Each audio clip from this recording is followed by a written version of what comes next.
Live your life within the moment, moment. And don't go wait until the morning, morning. You never know when it is over, over. All that I know is we'll get older, older. So let us dance this night away.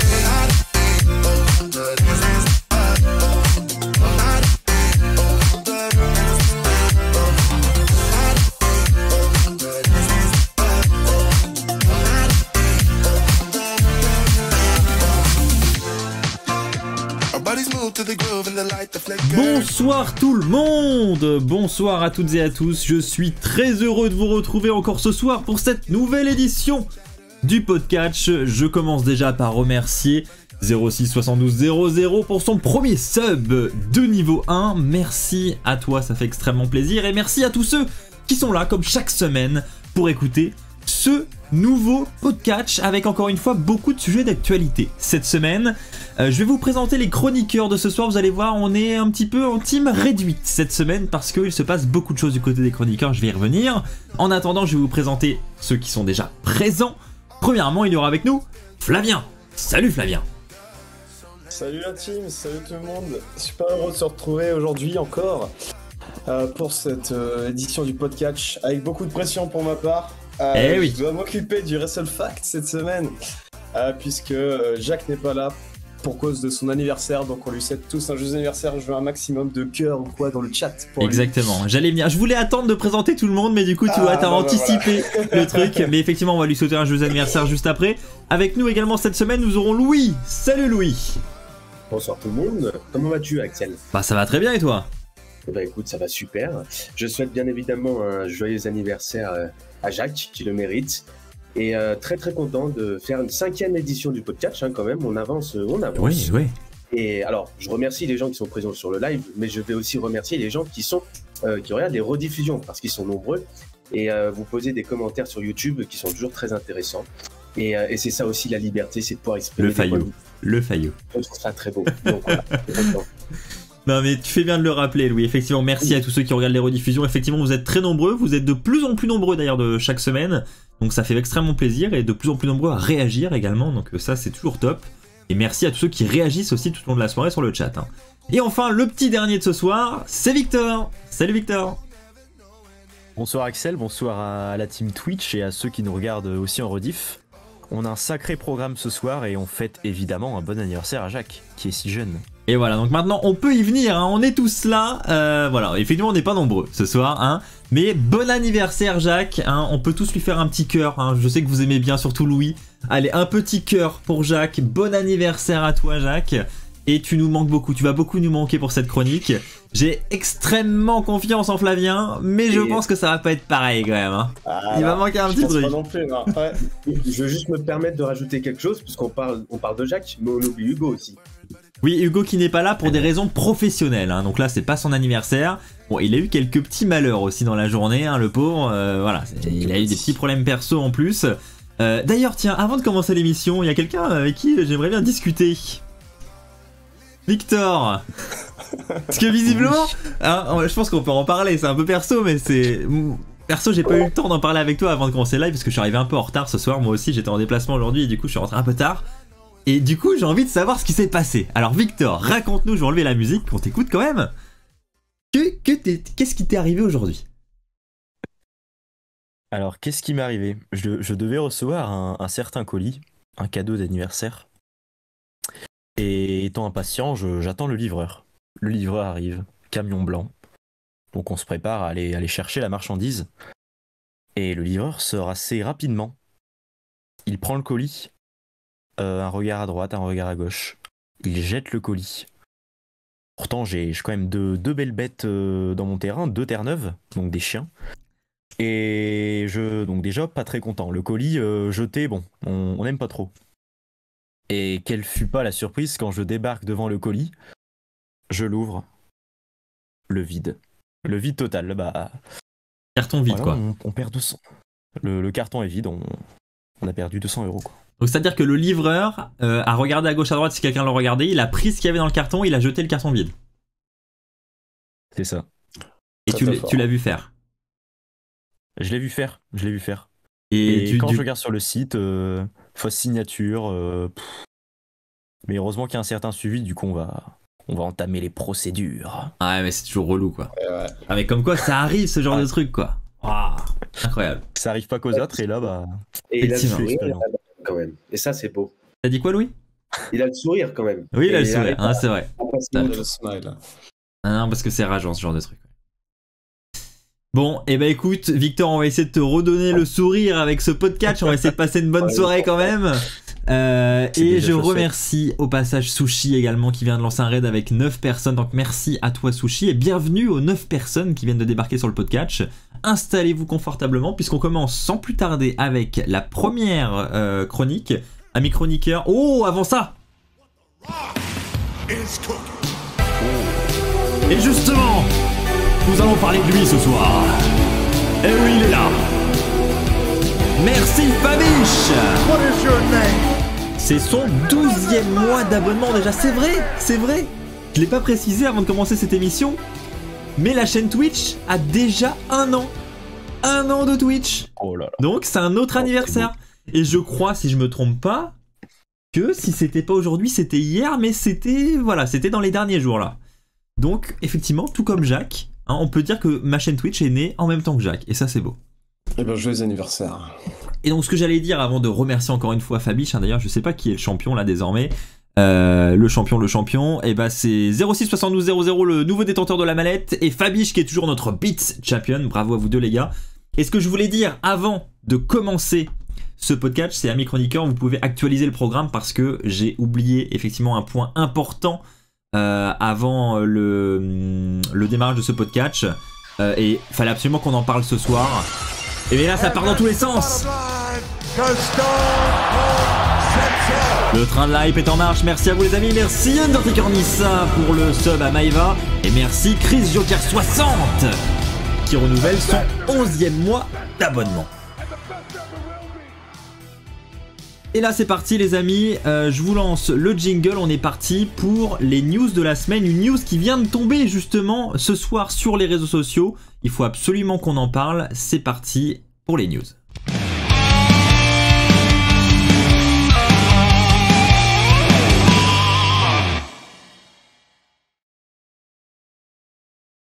Effectivement, les amis, la news, la voici, c'est Sasha Banks qui devrait effectuer ses débuts à la NJPW en 2023.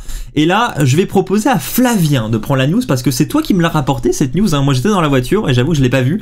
Et c'est toi qui as balancé le truc. Je pense que du coup tu as plus d'infos que moi, donc je vais te laisser nous présenter un petit peu la chose, si tu veux bien. Eh ben écoutez, alors j'ai peut-être pas plus d'infos, mais du coup ouais, je suis tombé sur ça par c'est le Pou Insider, je crois, qui a mis ça en ligne. Donc voilà, on a eu l'annonce comme quoi Sasha Banks allait faire son retour, ses débuts à la NJPW, son retour dans le monde du catch. Donc en début 2023, si je dis pas de bêtises, c'est le 17 janvier pour la Wrestle Kingdom 13, je sais plus vraiment. J'ai pas envie de dire de bêtises, mais assez exceptionnel. Donc ça fait énormément plaisir de voir cette nouvelle. Dommage que ce soit pas à la WWE, mais je pense que ça peut donner quelque chose de sympa, quoi. Alors, je pense effectivement, alors c'est une grosse surprise, hein, déjà pour commencer, parce que Sasha Banks, il y avait beaucoup de questionnements autour d'elle, notamment autour de la WWE ces derniers mois. Et donc là, clairement, enfin moi je m'attendais pas à ce que cette news tombe. J'avoue que je m'attendais un peu à ce qu'elle aille ailleurs quand même. Sasha Banks avait fait un peu de teasing, rappelez-vous, il y a quelques semaines, je pense on peut dire, peut-être il y a quelques mois, même le temps passe tellement vite, j'en sais rien. Mais en tout cas, elle avait teasé sur ses réseaux qu'une grosse annonce allait tomber, qu'elle avait hâte, etc. Est-ce que vous pensez du coup que Sasha Banks faisait allusion à ça, à cette époque, à ses débuts à la NJPW? Victor? Je pense pas qu'elle faisait particulièrement allusion à ses débuts du côté de la NJPW, mais on sait que Sasha Banks, elle a toujours eu un attrait pour le Japon. Je sais pas si vous vous souvenez un peu de l'époque où elle a pris un break lorsqu'elle avait perdu les titres tag team face à Peyton Royce et Billie Kay à WrestleMania 35. Et elle était d'ailleurs allée s'entraîner au Japon, dans un donjon. Elle en avait fait la pub sur les réseaux sociaux, même sur son Instagram. Et c'est vrai que non, on ne s'attendait pas forcément à ce qu'elle aille du côté du Japon, mais ça présage du très très bon, je pense. Louis, qu'est-ce que tu en penses de ton côté? Bon, moi, j'avais aucune idée à propos du sujet. Après, je sais qu'on en a parlé il y a 2-3 semaines sur le fait qu'on pouvait penser à un de ses retours avec Naomi depuis l'arrivée de Triple H. Du coup, c'est pas le cas. Non, effectivement. Du coup, voilà, Merci, Louis. Voilà, donc, elle est au Japon. Écoute, c'est une très bonne fédération. Il y a des très grands noms qui sont passés par là. Hein, donc, c'est pas n'importe quoi aussi. Hein, donc, écoute, moi, je lui souhaite que du bonheur et il faut qu'elle puisse s'épanouir. Voilà. Ouais. Flavien, de ton côté. Ouais, je voulais ajouter un petit truc là. Donc, je lisais aussi un petit message écrit qui est passé. Donc en fait, il s'est annoncé qu'elle sera présente à la Pro Wrestling Wrestle Kingdom 17, voilà, donc la NJP, ouais, c'est ça, Wrestle Kingdom 17, donc en janvier. Alors on n'est pas encore sûr que ça soit, donc ce qui est dit, hein, on n'est pas encore sûr que ça soit sur le ring, mais normalement elle devrait être présente dans la salle pour cet événement-là. Donc à voir ce que ça va donner. En tout cas, beaucoup de sources disent qu'elle va être là justement à la NJPW en début de janvier 2023. La source principale, d'ailleurs, on peut la citer, hein, c'est le PW Insider hein, qui a l'habitude de nous rapporter des news assez fiables généralement. Donc, selon vous, ça pourrait être simplement une annonce pour une apparition dans le public, quoi. Genre, on n'en ferait peut-être pas tout un foin.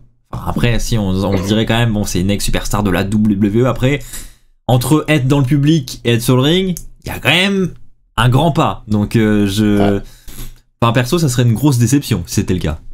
Totalement. Non, je pense qu'elle quand même elle va revenir sur le ring.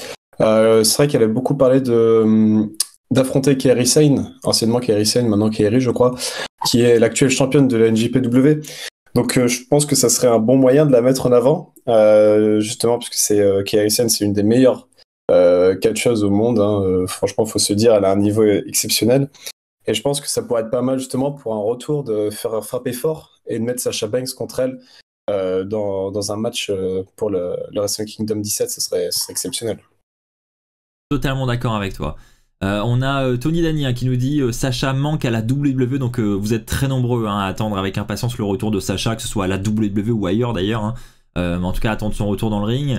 Marcus nous dit peut-être qu'elle fera le show majeur de la NJPW pour ensuite faire un retour au Rumble. Effectivement, ça peut être une manière c'est pas une mauvaise idée ce que dit Marcus là, une manière d'écarter les rumeurs, etc. pour se dire bon bah finalement Sacha ce sera pas à la WWE et bim, au dernier moment apparition Rumble et là on s'y attend pas forcément parce qu'on se dit bah Sacha maintenant elle est à la NJPW et puis c'est comme ça. Donc qu'est-ce que vous pensez de cette idée de Marcus? Moi je trouve que c'est loin d'être bête. Ce serait une bonne idée et ce serait surtout une très bonne idée pour Sasha Banks qui se fait un peu oublier et là le fait si dans un premier temps elle va du côté de Wrestle Kingdom et je crois que c'est le mois d'après je crois Wrestle Kingdom le Royal Rumble non si elle fait les deux en un mois pour moi c'est début janvier Wrestle Kingdom non? C'est quoi en janvier? Alors je sais pas si on a la date mais je suis pas un expert de NJPW clairement mais pour moi c'est en janvier Wrestle Kingdom. Moi il me semble que c'est en janvier ouais. Enfin, en tout cas, si elle arrive à faire les deux shows dans le même laps de temps, c'est un très gros coup de pub pour elle et elle en ressortirait gagnante à fond. On est totalement d'accord. Je remercie le chat en passage pour le nouveau record historique, hein, nous dit Twitch, pour le train de la hype. Merci à tous. Merci également à Fabiche qui vient d'offrir encore 5 abonnements. Merci à toi mon Fabiche, hein, tu es le best et je crois d'ailleurs, voilà, tu es redevenu le détenteur de la Sub in the Bank. Donc merci à toi mon Fab. Écoutez les amis, Flavien t'as l'info non pour Wrestle Kingdom? J'ai vu que t'as fait 2-3 recherches. Yes, alors j'ai regardé, c'est annoncé pour le 21. Ah ouais, donc c'est juste avant le Rumble en plus. Non, le 4, excuse-moi, le 4. Oui. C'est bien, moi je disais 4, début janvier, c'est bien ce qui me semblait. C'était juste après le jour de l'an, enfin un peu de temps après. Et ça dure sur plusieurs jours je crois. Ouais c'est ça, donc c'est le 4 et le 21. Ok. Il y a 2 dates. Très bien, bah merci Flavien pour cette info. On va clôturer là-dessus, sur Sasha Banks. On n'a pas grand-chose à dire en plus, si ce n'est qu'on a hâte de voir ce qui va se passer pour elle en tout cas. Écoutez, je vous propose de passer sans plus attendre à ce qui s'est passé du côté de Raw cette semaine. Et Dieu sait qu'il s'est passé des choses, c'est parti.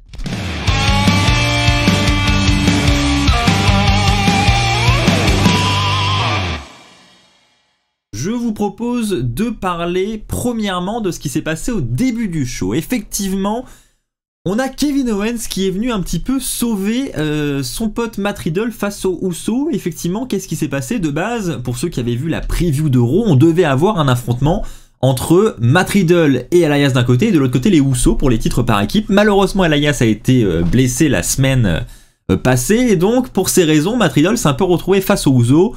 Les Usos sont un petit peu moqués en mode bon bah nous on était prêts à défendre nos ceintures, etc. Et Matt Riddle a dit pas de soucis, j'ai trouvé un pote pour m'accompagner, et donc Kevin Owens s'est pointé. Comme par hasard, hein, Kevin Owens qui lui est en pseudo-rivalité avec Roman Reigns, hein, on le voit très clairement, on en a parlé la semaine dernière, favori pour aller défier Roman Reigns du côté du Rumble. Bon, là il fait équipe avec Matt Riddle, malheureusement pour eux, bon ça n'a pas été concluant, ils ne sont pas repartis avec les ceintures. Déjà, avant de parler de la suite, hein, parce que je vais vous parler évidemment de ce qui s'est passé après le match, qu'est-ce que vous avez pensé de cette arrivée de Kevin Owens, de cette association avec Matt Riddle et de ce match globalement face aux Usos? Louis, de ton côté. Alors moi je pense que ça a été un bon choix stratégique.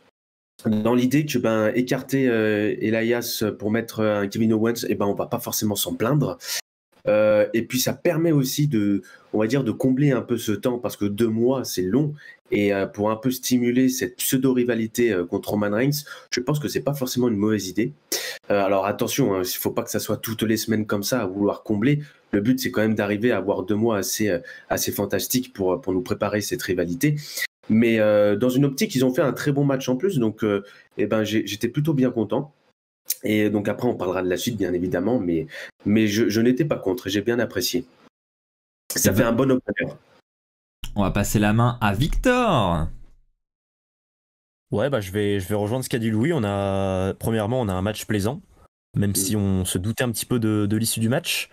Et c'est vrai que ça reste assez logique l'absence, enfin pas l'absence, mais plutôt la présence de Kevin Owens en remplacement d'Elias qui, comme tu l'as dit Axel, court après Roman Reigns, et ça fait du bien de voir Kevin Owens à Raw, à SmackDown. Moi, ça ne me déplaît pas. Je sais que ça peut déplaire à certaines personnes de voir un catcheur un peu par-ci, un peu par-là, mais Kevin Owens, ça ne pose aucun problème.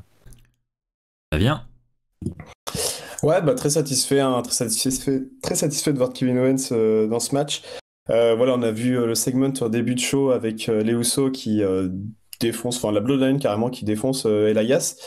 Et donc, ouais, ça fait plaisir. Matt Riddle qui dit bien, hein, qui présente bien Kevin Owens en tant qu'un mec enfin des mecs qui peuvent pas se piffrer. Mais vu que tous les deux détestent la Bloodline, voilà, ils vont faire le tag team ce soir pour essayer d'aller chercher les titres. Donc je trouve ça cool puisque franchement, ça met Kevin Owens encore un peu en avant. Ça montre un petit peu encore le fait que Kevin Owens, il est là pour quelque chose de bien précis. Hein, il est là pour les titres de Roman. Et je trouve ça super cool. Le fait qu'il l'ait mis en avant comme ça dans un match tag team pour créer encore la surprise, créer la surprise à Sami aussi. Donc non, c'est franchement cool. Très très content de ce match. Et maintenant on va parler de la suite, hein, ce qui s'est passé après ce match justement, puisque comme vous allez le voir sur l'image suivante, ça s'est pas très bien passé pour Riddle. Effectivement, Riddle il est reparti en civière. Donc c'était pas une bonne soirée pour lui. Effectivement, après le match, ils ont réussi à faire un petit peu le ménage avec Kevin Owens, ils ont réussi à faire fuir les Usos. Malheureusement, il y avait les Solo Sikoa qui traînaient dans le coin. Et lui, il s'en est un petit peu pris à Riddle après le match, hein, à coup de Samoan Spike, à coup de chaise, etc. Donc c'était assez brutal. Et donc on a Riddle qui semble écarté des rings suite à cette, évidemment on le précise, hein, mais c'est une blessure qui fait partie du kayfabe. Il n'est pas réellement blessé, il est juste écarté des caméras dans le scénario. Selon vous, où veulent-ils en venir avec cette blessure? Est-ce que selon vous, ils ont une idée derrière la tête? Je ne sais pas. Est-ce que, enfin voilà, qu'est-ce que selon vous cette blessure vient faire d'un seul coup là maintenant avec Kevin Owens qui se retrouve tout seul face à la Bloodline? Est-ce que vous avez une idée en tête? Est-ce que déjà parmi les 3 chroniqueurs là, quelqu'un a, si c'est le cas, levez la main? Est-ce que vous avez des scénarios? Je vous prends de court, vraiment? Non, oui. Aucun scénario. Remarque, je rebondis, je pense que c'est ça qui est bien et qui est beau, c'est que personne n'a de scénario possible en fait pour ça, et c'est ce qui ouvre la porte à plein de choses en fait, et voilà.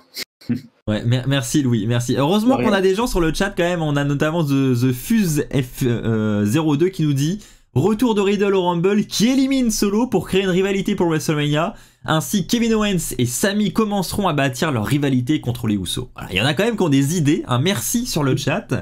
C'est pas mal. VIP Brandon nous dit je pense qu'ils ne savent pas quoi faire avec Riddle. Donc, un peu plus simple, hein, mais. Oui, c'est possible aussi. Hein.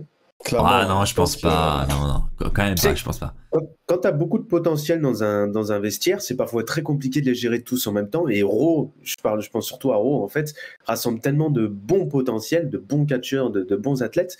C'est parfois difficile de les mettre tous en avant, de trouver des bons segments et tout. La preuve, on va pas en parler aujourd'hui, mais il y en a plein qui sont retrouvés dans des parties de poker. Donc, tu vois, c'est quand même compliqué. Ouais.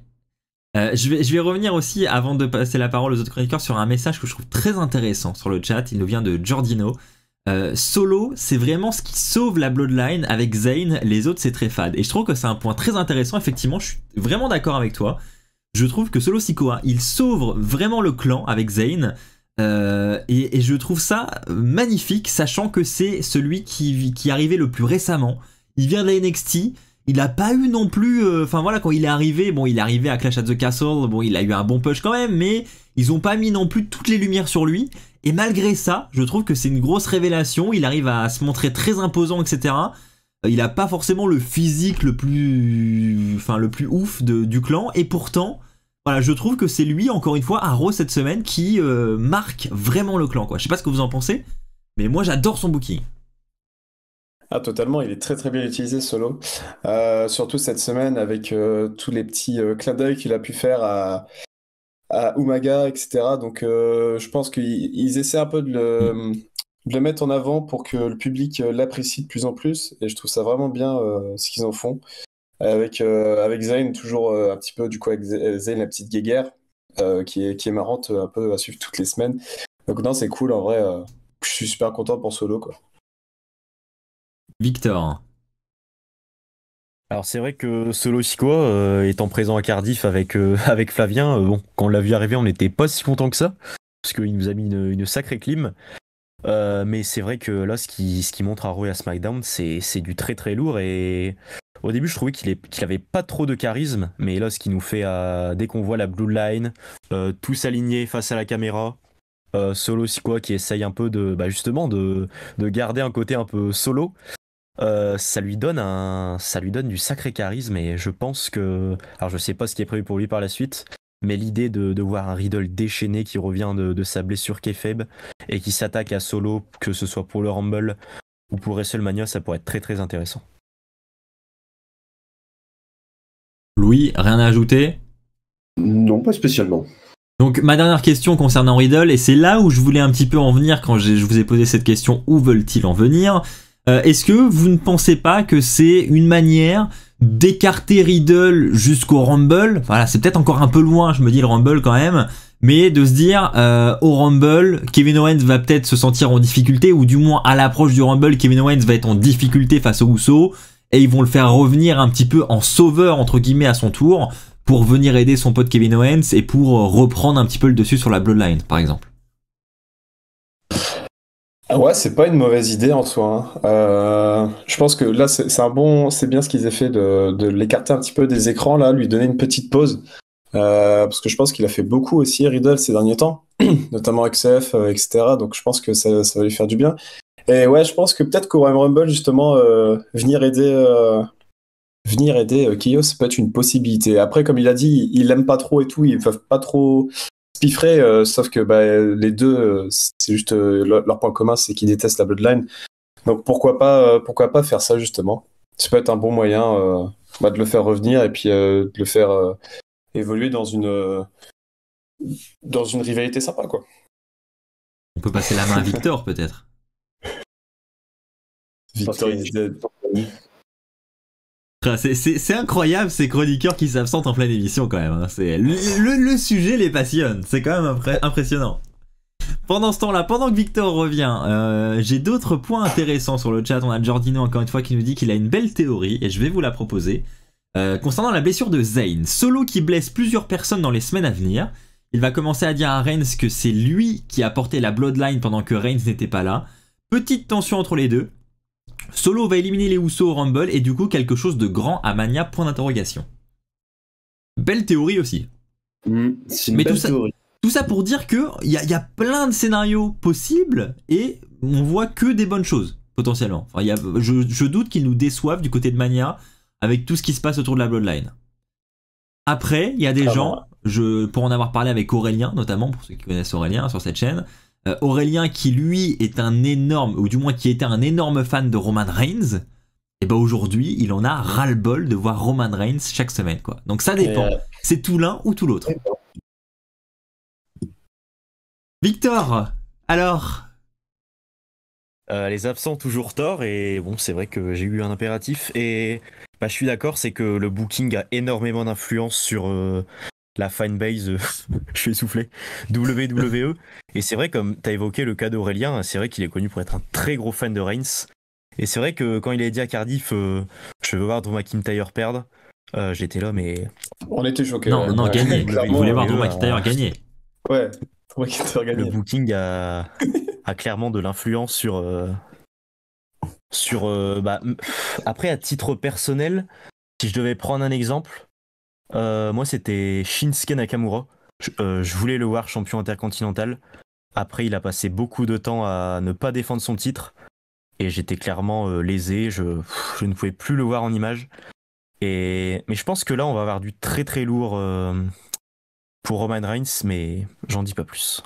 Oh, petite idée. Il nous reste encore 2 minutes, les amis, sur ce point. Et sur ces 2 minutes, je vais vous poser la remarque de Stradri, que je trouve très intéressante encore une fois. Et sur le chat, vous êtes très bons ce soir, hein, franchement. Vous êtes déjà très bons d'habitude, mais alors ce soir, on a des très belles remarques, je trouve. Tout le monde dit que Reigns est imbattable, mais je trouve pas que son personnage soit écrit pour qu'il soit invincible. Si la Bloodline explose autour de lui, c'est assez simple de lui retirer ses titres. Est-ce que vous êtes d'accord avec ça? Est-ce qu'une explosion de la Bloodline pourrait être le bon justificatif pour retirer les titres de Roman Reigns?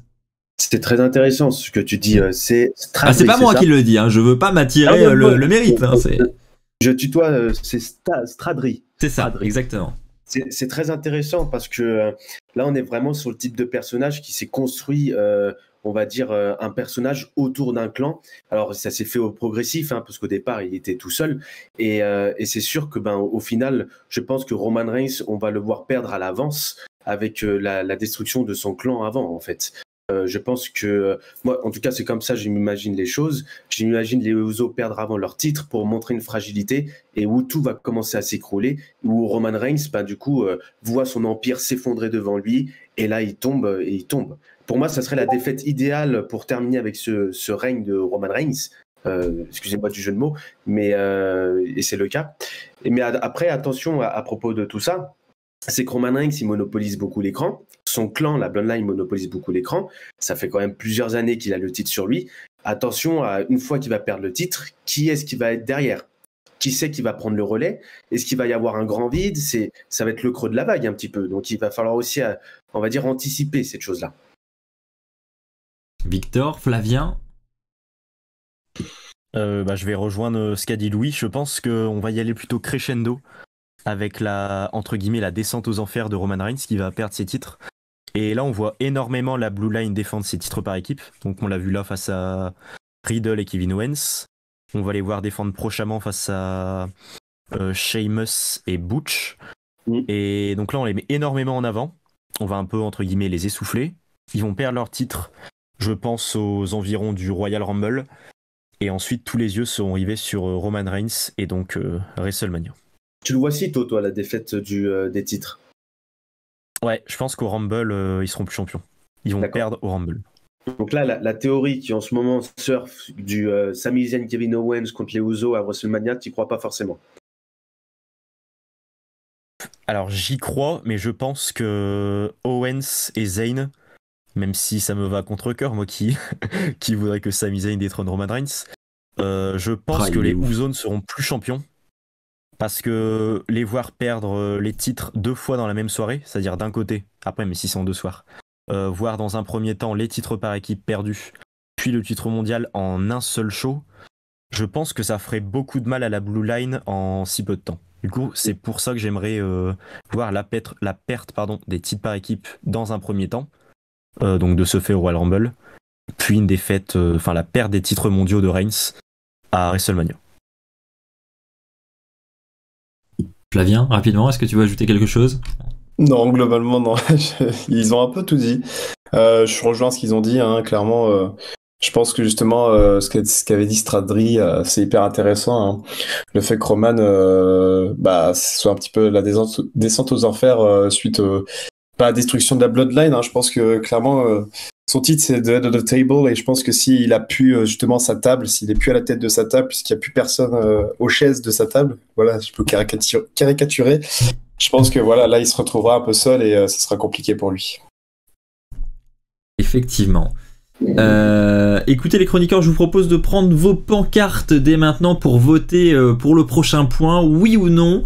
Je vais vous poser la question également sur le chat. Est-ce que Rhea Ripley et Asuka seraient en passe de partir pour une nouvelle rivalité? On a eu effectivement à Raw la chance d'avoir 2 matchs triple menace pour déterminer ensuite avec une finale qui sera la prochaine adversaire du côté de Bianca Belair pour le titre féminin de Raw.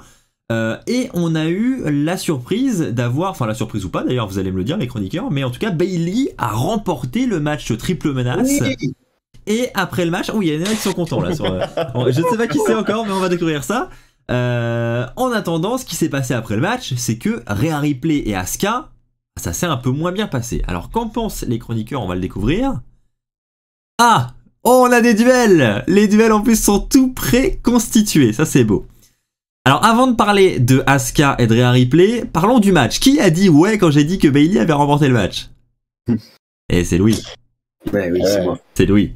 Ah, vas-y Louis, on t'écoute, vas-y. Montre-nous ta joie.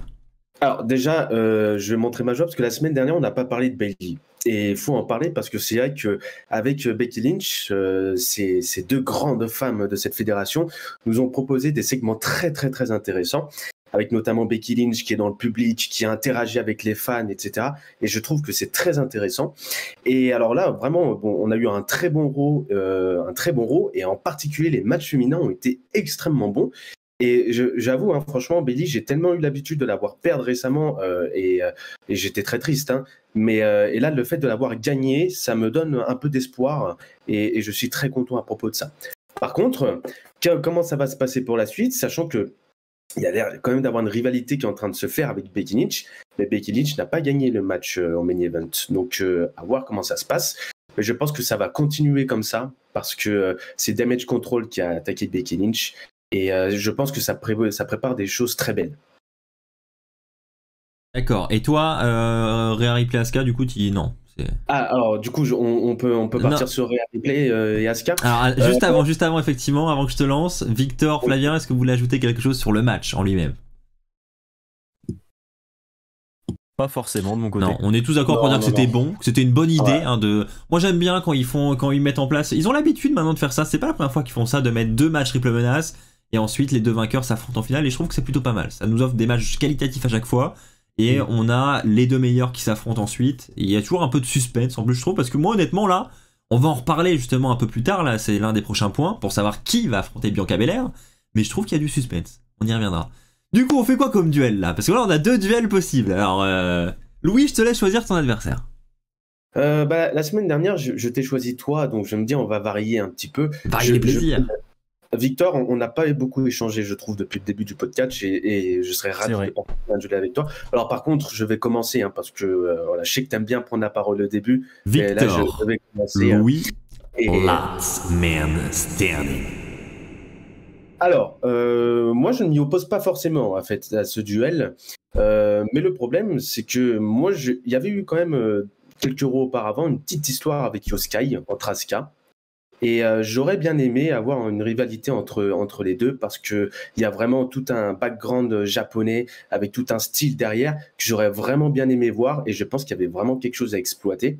Donc ça, c'est pour du côté d'Asuka. Donc là, on est clair dessus. Moi, j'aurais voulu voir un match Asuka-Yoskai. Ça aurait pu être très sympa. Et de l'autre côté, on a quand même... Alors, je sais qu'on ne les a pas forcément vus en face sur Rossi, mais moi, j'aurais voulu un 4v4 mixte avec le Judgment Day contre justement ZOC parce que voilà, ils ont fait entrer Mia Yim qui a fait un match splendide à Survivor Series et je me dis je veux voir ce match avec les 4 quoi. Voilà. Donc pour moi en fait les deux étaient déjà étaient déjà mis en fait dans des rivalités respectives et je ne comprendrais pas l'intérêt de casser ces 2 trucs où là il y a un potentiel contre une rivalité certes qui peut être bonne mais qui là n'a pas forcément de sens. Voilà. Victor, on te laisse répondre. Bah, je vais être honnête et bah, tous les arguments de Louis sont valables puisque c'est vrai que d'un côté on avait Rhea Ripley qui est une membre à part entière du Judgment Day et qui faisait très très mal face à Mia Yim et Zio aussi. Et c'est vrai que sur le coup j'ai pas compris le fait de voir Rhea Ripley et Asuka on va dire se mettre sur la gueule, quoi, se défoncer. Mais la question, Louis, elle est simple. Et Rhea Ripley et Asuka, 2 points, nouvelle rivalité. Il suffisait juste de dire oui. Puisque si elles se battent à la fin du match, eh ben oui, elles vont entrer en rivalité. Mais c'est vrai qu'il y a quand même un souci de cohérence, puisque Rhea Ripley, on avait envie qu'elle... C'est vrai que le 4v4, par exemple, je vais y revenir, au Royal Rumble, ça aurait pu être un sacré match, et ça aurait pu mêler non pas Rhea Ripley seulement face à Mia Yim, mais comme on l'a vu... on a vu Mia Yim, par exemple, se régaler face à Finn Balor, face à Damian Priest. Et j'aurais aimé que Rhea Ripley mette des sacrées prises à Karl Anderson, à Lou Gallows, et c'est un petit regret pour ma part. Et tu penses pas que ça peut être juste un coup de colère de Rhea Ripley, genre vraiment elle a mal digéré cette défaite et allez j'attaque, non?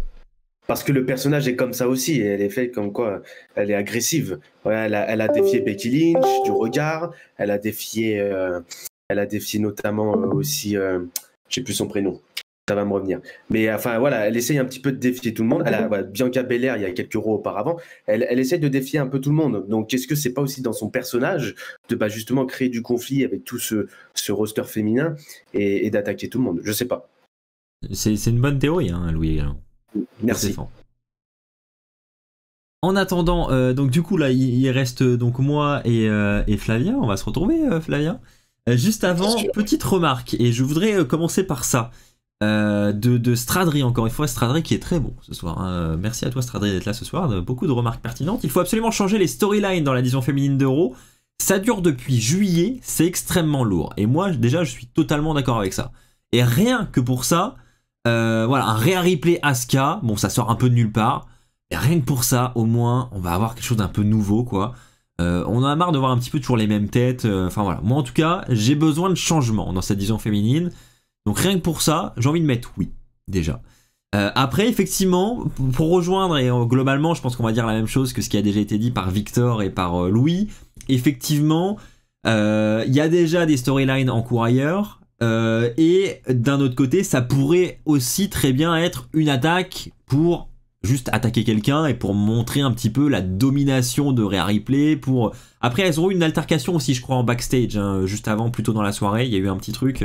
Alors, on voit effectivement que Rhea Ripley a envie de s'imposer un petit peu comme un peu j'ai envie de dire l'homme de la division féminine, quoi, un peu comme celle qui mène à la baguette, quoi.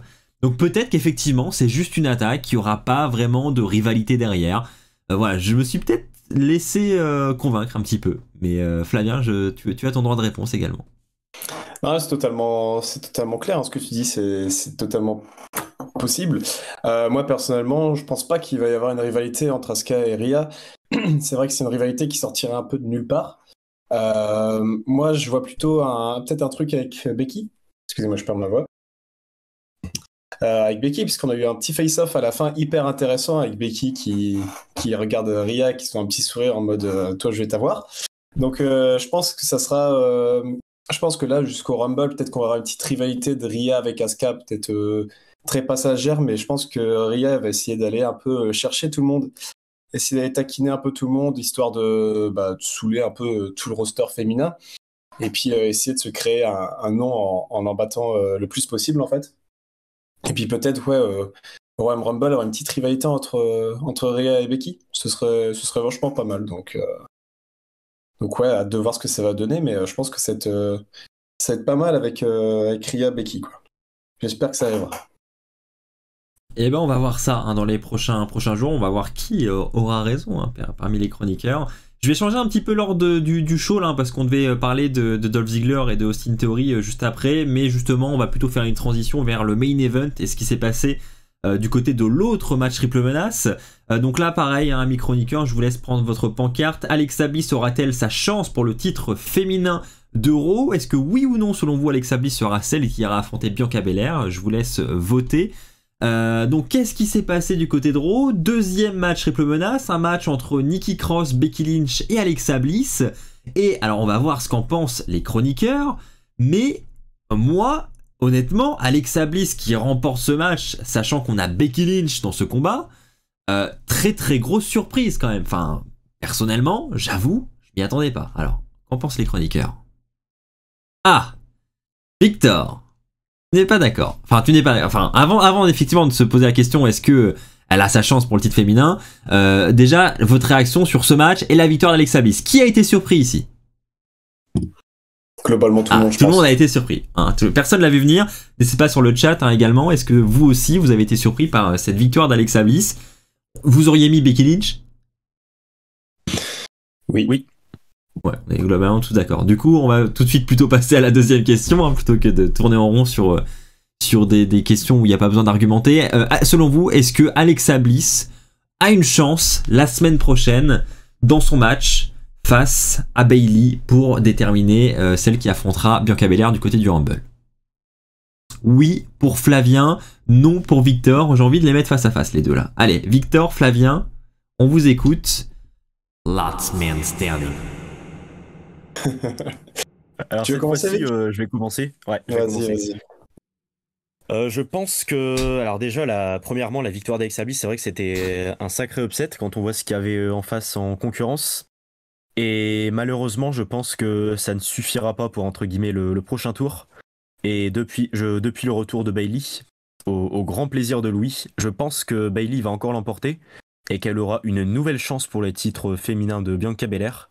Mais moi, d'un point de vue personnel, alors j'aimerais voir Alexa Bliss, histoire d'avoir un peu de changement de Bayley, puisque c'est vrai qu'on la voit énormément à l'écran, ainsi que dans les pay-per-view.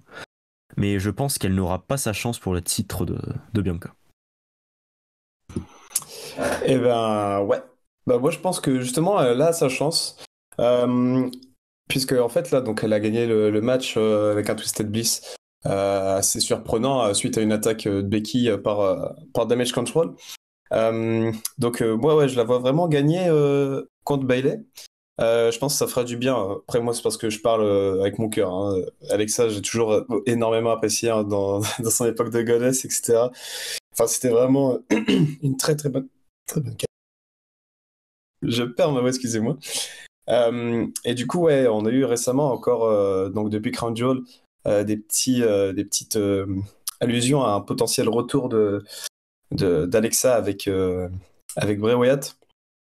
Donc, je pense qu'il y a une possibilité qu'elle gagne et puis que justement, elle ait un changement un peu de gimmick par la suite face à son match face à Bianca, puisque là, c'est vraiment deux faces qui s'aiment énormément, qui ont eu beaucoup de matchs ensemble avec les Wargames, etc. Donc ça peut être sympa de voir ce face-off justement et de voir le résultat. Donc je pense qu'encore une fois, on aura Bianca qui gagnera le match, mais il y a une potentielle chose qui peut arriver à notre Alexa, quoi.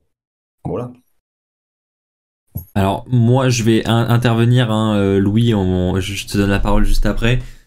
Perso honnêtement là, du côté de Bianca Belair, c'est la même chose comme le disait tout à l'heure, j'ai oublié ton pseudo, je suis désolé, sur le chat, Stradri, honnêtement c'est la même chose depuis juillet, c'est-à-dire que bon Bayley effectivement est revenu de manière un peu plus fraîchement, mais la division féminine tourne autour des mêmes, c'est un truc de ouf. Donc là, on a l'opportunité d'avoir une Alexa Bliss de retour en solo vers un titre majeur. Mais s'il vous plaît, ne passez pas à côté de cette occasion. Ok, j'aime beaucoup Bayley aussi, Louis.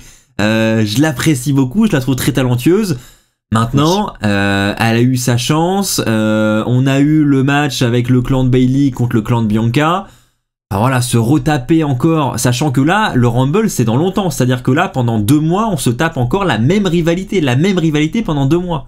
Non merci, perso, j'ai envie de voir quelque chose de nouveau, quelque chose de frais. Donnez-nous Alexa Bliss au Rumble. Après, quelque chose de curieux, je trouve, et on va en parler, c'est peut-être cette liaison qu'on a commencé à nous teaser encore entre Alexa Bliss et Bray Wyatt. Rappelez-vous, hein, on a eu des petits indices encore en coulisses avec le logo de Bray Wyatt qui se met à apparaître. Est-ce que vous pensez qu'on aura une liaison avec Alexa Bliss et Bray Wyatt? Ou enfin, on n'en a pas parlé de ça, c'est vrai, lors du, je sais plus c'était lors de quel Raw, si c'était lors du dernier ou celui encore avant, mais on n'en a pas parlé. Qu'est-ce que vous en pensez de cette liaison cachée là? Victor, je suis sûr qu'il a un avis là-dessus, lui. Bah moi je pense que on va dire les petits indices que laisse planer Bray Wyatt autour d'Alexa Bliss, c'est juste pour faire écho au passé, mais que non, il se passera rien, et je pense qu'on est juste là pour faire un énorme écran de fumée pour la suite de Bray Wyatt, et que malheureusement ou heureusement pour Alexa Bliss, ça ne va pas intervenir dans entre guillemets, dans son personnage, et je pense qu'elle va rester comme elle est, et que Bray Wyatt n'aura aucun lien, ni de près ni de loin, avec Alexa Bliss, et que c'était juste que pour Bray Wyatt. D'accord. Et donc, ouais, donc pour toi, c'est vraiment genre c'était le hasard que ça tombe au moment où Alexa Bliss est là. C'est pas le hasard, parce que, comme je l'ai dit, c'était pour faire écho à ce qui s'était passé avant Juste que un Bray écho, Wyatt du soit coup. renvoyé de WWE. Mais non, je pense que ça n'ira pas plus loin. Mais après, comme le dit Arthur, Bray Wyatt qui offre le titre à Bliss, on sait que du côté de WWE, c'est pas impossible. Mais moi, personnellement, je n'y crois pas. Oui, très bien. Bah, en plus, ce qui serait intéressant, ce serait de remettre Bliss dans ce côté Lily qu'elle avait, qui était, je trouve, un personnage exceptionnel. Hein. Et quand même, comme elle le disait à son retour, après toute cette période de Lily où elle a eu des entretiens avec le psy, etc., elle a retrouvé un personnage qui collait pas du tout avec elle. En fait, c'était elle-même, c'était Lexi Kaufman qui était sur le ring, et puis Alexa Bliss.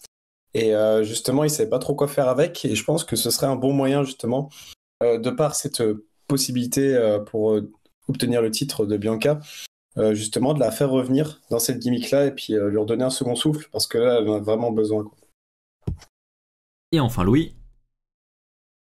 Alors moi, malheureusement, ce moment-là où il y a eu Bray Wyatt et Alexa Bliss, c'est vraiment la période de catch que je n'ai pas regardé. Donc c'est vrai que je ne pourrais pas trop témoigner à propos de ce sujet. C'est pour ça que j'ai laissé mes collègues en parler avant, parce que je pense qu'ils sont mieux placés pour en parler. Mais juste pour rebondir un petit peu, je trouve que c'est... en effet, comme tu dis, ça pourrait être une vague de fraîcheur contre Bianca Belair. Ça peut apporter quelque chose de nouveau. Et je veux juste, en fait, moi j'ai mis oui, je vais le dire pourquoi. Ça, juste pour défaire, parce que je pense qu'ils sont en train de nous booker une bonne rivalité entre Becky Lynch et Bayley. Et que si, à mon avis, Damage Control a coûté le match à Becky Lynch, ce n'est pas pour rien. Je pense qu'ils sont en train de tirer des ficelles pour nous faire un beau petit match aux petits oignons. Et voilà. Je pense qu'il y a rien n'est mis au aléatoire. Voilà. Très bien. Il nous reste 1 minute et je voudrais conclure sur un point là, qui nous est cité par Arthur sur le chat. Le retour de Lily ne vous perturbe pas. Perso, il y a un truc qui me déçoit, moi, c'est ce personnage d'Alexa Bliss. Comme en parlait Flavien tout à l'heure, j'aimerais tellement et je paierais très cher pour le retour de la goddess. C'était franchement une très très bonne époque et un très bon personnage pour Alexa Bliss. Et rien que retrouver voilà, sa musique, voilà, avec ce thème son, pas ce thème song, ce petit entron rempli de paillettes là. Ah, Flavien. Oh, il a des étoiles dans les yeux. Tu me fais rêver là, clairement. Et ben je vais continuer à te faire rêver puisque désormais on va parler de Dolph Ziggler et ça fait tout autant rêver, je trouve. Enfin, en tout cas personnellement. Je vais retirer vos pancartes et je vais vous laisser voter à nouveau. Selon vous, Dolph Ziggler vers le titre US, est-ce un top ou est-ce un flop? Je vais moi-même voter. En attendant, je vous raconte ce qui s'est passé du côté de Raw. On a effectivement Seth Rollins et Bobby Lashley qui vont un petit peu se bastonner, hein, on va employer ces termes-là. Du côté de Raw, donc Seth Rollins a un petit peu provoqué Bobby Lashley hein, juste avant, puisque Seth Rollins nous a annoncé qu'ils allaient s'affronter la semaine prochaine pour déterminer celui qui ira affronter Austin Theory pour le titre des États-Unis. Alors le lieu de ce match de championnat n'a pas été déterminé, on ne sait pas si ce sera au Rumble ou ce sera probablement à Raw, je pense. Et donc voilà, Seth Rollins en attendant est venu un petit peu se moquer de Bobby Lashley. Bobby Lashley n'a pas apprécié. Il va s'en prendre à Rollins. Il va également s'en prendre sans faire exprès à un officiel. D'ailleurs Adam Pearce lui fera une réflexion plus tard dans la soirée en lui disant ok pour cette fois, mais fais en sorte que ça ne se reproduise pas. D'ailleurs je pense que, on peut le dire dès maintenant, ça va se reproduire hein, très clairement. Je pense qu'ils vont jouer là-dessus, on va y revenir. Mais voilà, il y a des chances que Bobby Lashley soit sanctionné pour ce qui s'est passé. Et juste après, on a Austin Theory qui lui a répondu à un challenge de Mustafa Ali. Hein. Ça fait longtemps qu'ils se tournent autour les deux. Et là, Austin Theory a donné sa chance à Mustafa Ali, alors que Austin Theory était en train de dominer le match. On a Dolph Ziggler qui est venu une fois de plus semer un petit peu la zizanie et qui a voulu empêcher Austin Theory de remporter le match. Malheureusement pour lui, ça s'est pas vraiment passé comme prévu, puisque Austin Theory a réussi à reprendre le dessus. Il a poussé Mustafa Ali dans le coin, il a enchaîné avec son finisher sur Ziggler et le match s'est terminé avec une victoire par disqualification de Austin Theory. Alors, selon vous, amis chroniqueurs, Dolph Ziggler vers le titre US, est-ce un top, est-ce un flop? Oh, que je vous aime. Vous êtes les bestes. Tout le monde est d'accord pour dire que c'est un top. Alors, je vous avoue, moi je suis un fan de Dolph Ziggler, hein, je l'ai toujours assumé. J'ai hésité avec le flop aussi, pour une raison simple, c'est que il y a une rivalité avec Rollins actuellement, et j'ai pas envie qu'on la zappe maintenant, quoi. J'ai envie que ce soit une grosse rivalité, on en a parlé d'ailleurs dans l'un des premiers épisodes du podcast, c'était une news, je crois, qui disait que la WWE avait pour plan de faire de la rivalité entre Theory et Rollins la rivalité majeure de Raw et une rivalité qui durerait vraiment sur le long terme. Et là, c'est vrai que pour l'instant, on n'a pas eu grand-chose. On a eu Theory qui a récupéré le titre au Survivor Series, donc c'est tout frais et on a envie que ça dure un petit peu plus. Donc c'est vrai que d'un sens, Dolph Ziggler qui vient maintenant, je me dis c'est peut-être un peu tôt et qu'est-ce qu'il vient faire là en fait? D'un autre côté, je me dis ça va pas empêcher la rivalité de Theory et de Rollins de continuer. Je me dis voilà, ça peut continuer entre les deux pendant quelques semaines, la route jusqu'au Rumble est encore loin, et ça peut même sur le long terme nous mener pourquoi pas à un match triple menace. Et là honnêtement, un triple menace, Theory, Rollins, Ziggler, je vois Victor qui a l'air vraiment d'accord avec moi, ça annonce du très très lourd. Ouais, on en rêve et c'est vrai que je vais revenir sur ce point, l'un n'empêche pas l'autre puisqu'on peut avoir une rivalité qui dure entre guillemets sur la durée entre Seth Rollins et Austin Theory, mais Dolph Ziggler qui s'incruste comme ça non pas dans la rivalité mais dans la course au titre des États-Unis, ça fait extrêmement plaisir. Dolph Ziggler, moi, il m'a jamais déçu, que ce soit dans un ring ou par son personnage, même si c'est vrai qu'il a eu une époque un peu spéciale. Je sais pas si vous vous souvenez quand il faisait les entrées d'Ultimate Warrior. Ouais, ça c'est un peu chelou. Shawn Michaels. C'est le seul mec quand même qui rend son titre des États-Unis. Hein. C'était incroyable cette époque. Pour Rumble. C'est vrai que là-dessus on était un petit peu déçus, mais bon c'est le booking, on n'y peut rien. Mais dans un ring il a toujours été exceptionnel. Il avait eu un cash-in exceptionnel, il avait une rivalité excellente avec le Miz, où l'un mettait son titre en jeu, l'autre mettait sa carrière en jeu. Et je pense que là, Austin Theory confronté à Dolph Ziggler, ça présage que du bon. Et c'est vrai que rêver d'un WrestleMania avec déjà rien que Rollins et Theory, ça fait rêver. Avec Dolph Ziggler qui vient essayer de manger les miettes et de s'immiscer dans la course, ça fait extrêmement plaisir. Et moi j'y crois, Dolph Ziggler, et je pense qu'il va pas nous décevoir. Et j'ai vu que dans le chat, il faisait l'unanimité et ça fait plaisir. Alors, l'unanimité, pas vraiment, hein, parce que tu vois, il y a un petit peu de flop quand même. Hein. Dolph Ziggler vers le titre US, on a 10% de flop hein, pour l'instant sur le sondage. D'ailleurs, vous pouvez voter en direct, hein, les amis. Les résultats s'affichent en temps réel. Louis, qu'est-ce qu'il a, Louis? Il a l'air de râler, Louis, là. Ah, je ne râle pas du tout, non. Je suis surpris parce que je trouve que Dolph Ziggler, en fait, pour la WWE, alors, il y a tous ces problèmes de booking et tout ça, mais ça reste quand même le bon soldat. C'est-à-dire que c'est pas forcément bien l'utiliser, mais au moins, quand tu vas le mettre quelque part, eh ben, il va faire le taf et il va le faire bien. Depuis quand il est là, Ziggler, tiens? Alors, moi, je le regarde 2008 et 2009. Ah, c'est avant ça. C'est avant ça. Alors, avec le Spirit Squad. Le Spirit Squad. Alors, c'est peut-être avant. Là, tu vois, tu me poses une moi, je dirais 2006. Je dirais 2006, moi. 2006, c'est sûr, il y avait la DX, donc c'est vraiment 2006, mais peut-être fin 2005, peut-être. C'est peut-être limite. 2006, peut-être, ouais. Parce que moi, 2005 dans le chat. Ah, 2005, ok. Ah ouais. Parce que pour moi, le début de Ziggler, c'est vraiment le 2009. Voilà, donc c'est là où en même temps, en solo, il s'est peut-être quand même révélé. Mais voilà, donc je ne sais pas s'ils se sont déjà affrontés avec Theory, mais en tout cas, ça peut être qu'un bel affrontement. Ils se sont déjà affrontés, je crois, cette année. Hein. Ils ont offert un très bon match, d'ailleurs, les deux. C'est déjà arrivé. Bon, et puis, pour rebondir juste sur cette rivalité avec Rollins, en fait, je pense qu'ils ont totalement raison. Ils essayent de combler ces 2 mois. Et donc, du coup, pourquoi pas combler avec des matchs de ce type, hein. Ça fait un peu des open challenge au final. Ouais. Et c'est intéressant. Et là encore, un truc que je trouve super intéressant, c'est qu'on sait vraiment pas ce qui va se passer, et c'est ça qui attire notre curiosité. Et perso, c'est le titre des États-Unis, c'est vraiment ce que j'ai envie de voir chaque semaine à Raw. C'est pour moi le main event de Raw chaque semaine. C'est vrai que là, ils sont bons, ils sont arrivés vraiment à remettre une hype. Enfin, bon, ce titre a toujours une hype, mais c'est vrai qu'en l'absence des titres majeurs. Non. Il n'y a pas toujours eu une hype, ce titre. C'est justement, c'est ce que je. Pardon, j'ai cru que tu avais dit l'inverse, pardon. Et là, ils sont arrivés à lui donner quelque chose où pendant les titres majeurs, il a de l'importance, ce titre, et ça donne vraiment un intérêt à Raw, et c'est intéressant. Une question que je voulais vous poser, oui, c'était concernant Austin Theory, on va terminer là-dessus pour ce retour sur Raw. Theory, on en parlait il y a plusieurs semaines, c'était la descente aux enfers pour lui. Là, cette semaine, je trouve ça incroyable, moi, son booking quand même, parce que le mec, il a un match contre Mustafa Ali, il nous offre une très belle performance, il domine la fin de match face à Mustafa Ali, il a l'avantage, il se fait attaquer par Dolph Ziggler pendant le match, il arrive malgré ça à prendre le dessus sur Mustafa Ali et sur Ziggler, et c'est quand même le dernier homme debout à la fin du match. On est quand même sur une différence de booking assez impressionnante.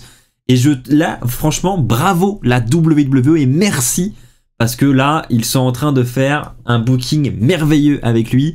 Et vous savez ce que je pense d'Austin Theory, c'est mon petit chouchou actuellement, et je suis persuadé que, comme il le dit lui-même, c'est désormais le catcheur d'aujourd'hui et également celui de demain. Voilà, je ne sais pas si vous voulez ajouter quelque chose à ces belles paroles, je m'auto-félicite, mais c'est vrai que voilà, Austin Theory, c'est mon petit chouchou. Bah moi Axel, j'ai une petite question à te poser, c'est ce match qui se précise, la Dolph Ziggler Austin Theory. Tu vas être pour qui? Eh ouais, j'allais la poser aussi, tu vois. Il me cherche, ceci, il me cherche. En vrai, je vais dire Theory. Voilà, j'aime beaucoup les deux, je vais dire Theory parce que Dolph Ziggler, je l'aime beaucoup, mais c'est désormais un vétéran. Voilà, il a déjà eu une très belle carrière, même si personnellement j'aurais aimé qu'il soit multiple fois champion du monde, même s'il l'a été, mais pas vraiment en soi. On va pas parler de son règne de quelques secondes, enfin bref. J'aurais aimé qu'il ait une plus belle carrière. Maintenant, voilà, il a déjà été champion du monde. Il a maintenant une longue carrière derrière lui. Theory, il commence. Et là, clairement, il a besoin de victoire, le petit jeune. Et voilà, il faut mettre en avant les jeunes. Et Theory, voilà, il a besoin de cette victoire. Donc j'ai envie de voir Theory battre 1, 2, 3 Ziggler. Voilà, je l'ai dit. T'es content, Victor? On a Jacques qui est dans le chat. Hein. Oh, et on a Fabiche aussi. Et pour l'anniversaire de Jacques, un petit peu d'Adam Cole. Boum. Merci Fabiche pour les 5 subs offerts à la communauté. Et on en profite sur ces belles notes de musique pour souhaiter un bon anniversaire encore à Jacques qui vient de nous rejoindre. Jacques, on t'a souhaité un bon anniversaire pour info en début d'émission. Malheureusement, tu n'étais pas là, mais tu pourras regarder le replay. On t'a même fait des petits cœurs et tout. Franchement, on a été adorable. Et ta chronique nous manque énormément, sache-le, on l'a pas encore passé, mais tu nous manques déjà, et sur le chat ils sont d'accord avec nous. Donc voilà. Et oui. Joyeux anniversaire Jacques. Et bah justement, en parlant de chronique, c'est la fin de cette chronique qui concerne Raw. On va donc passer sans plus attendre à l'image de la semaine. J'espère que tu es prêt, Victor. J'ai vu le thème sur le programme, et je t'avoue que ça attire ma curiosité parce que j'ai absolument pas entendu parler de ça. Je ne sais absolument pas de quoi il va nous parler, mais ça a l'air très intéressant. C'est parti les amis pour l'image de la semaine.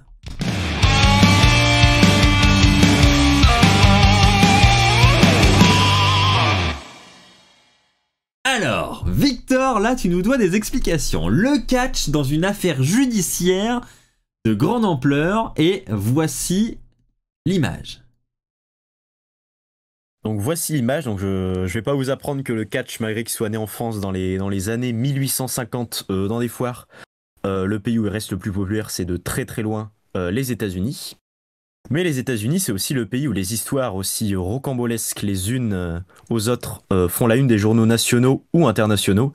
Et c'est donc ce qu'on va voir aujourd'hui un peu plus en détail. Donc le catch dans une affaire judiciaire de grande ampleur.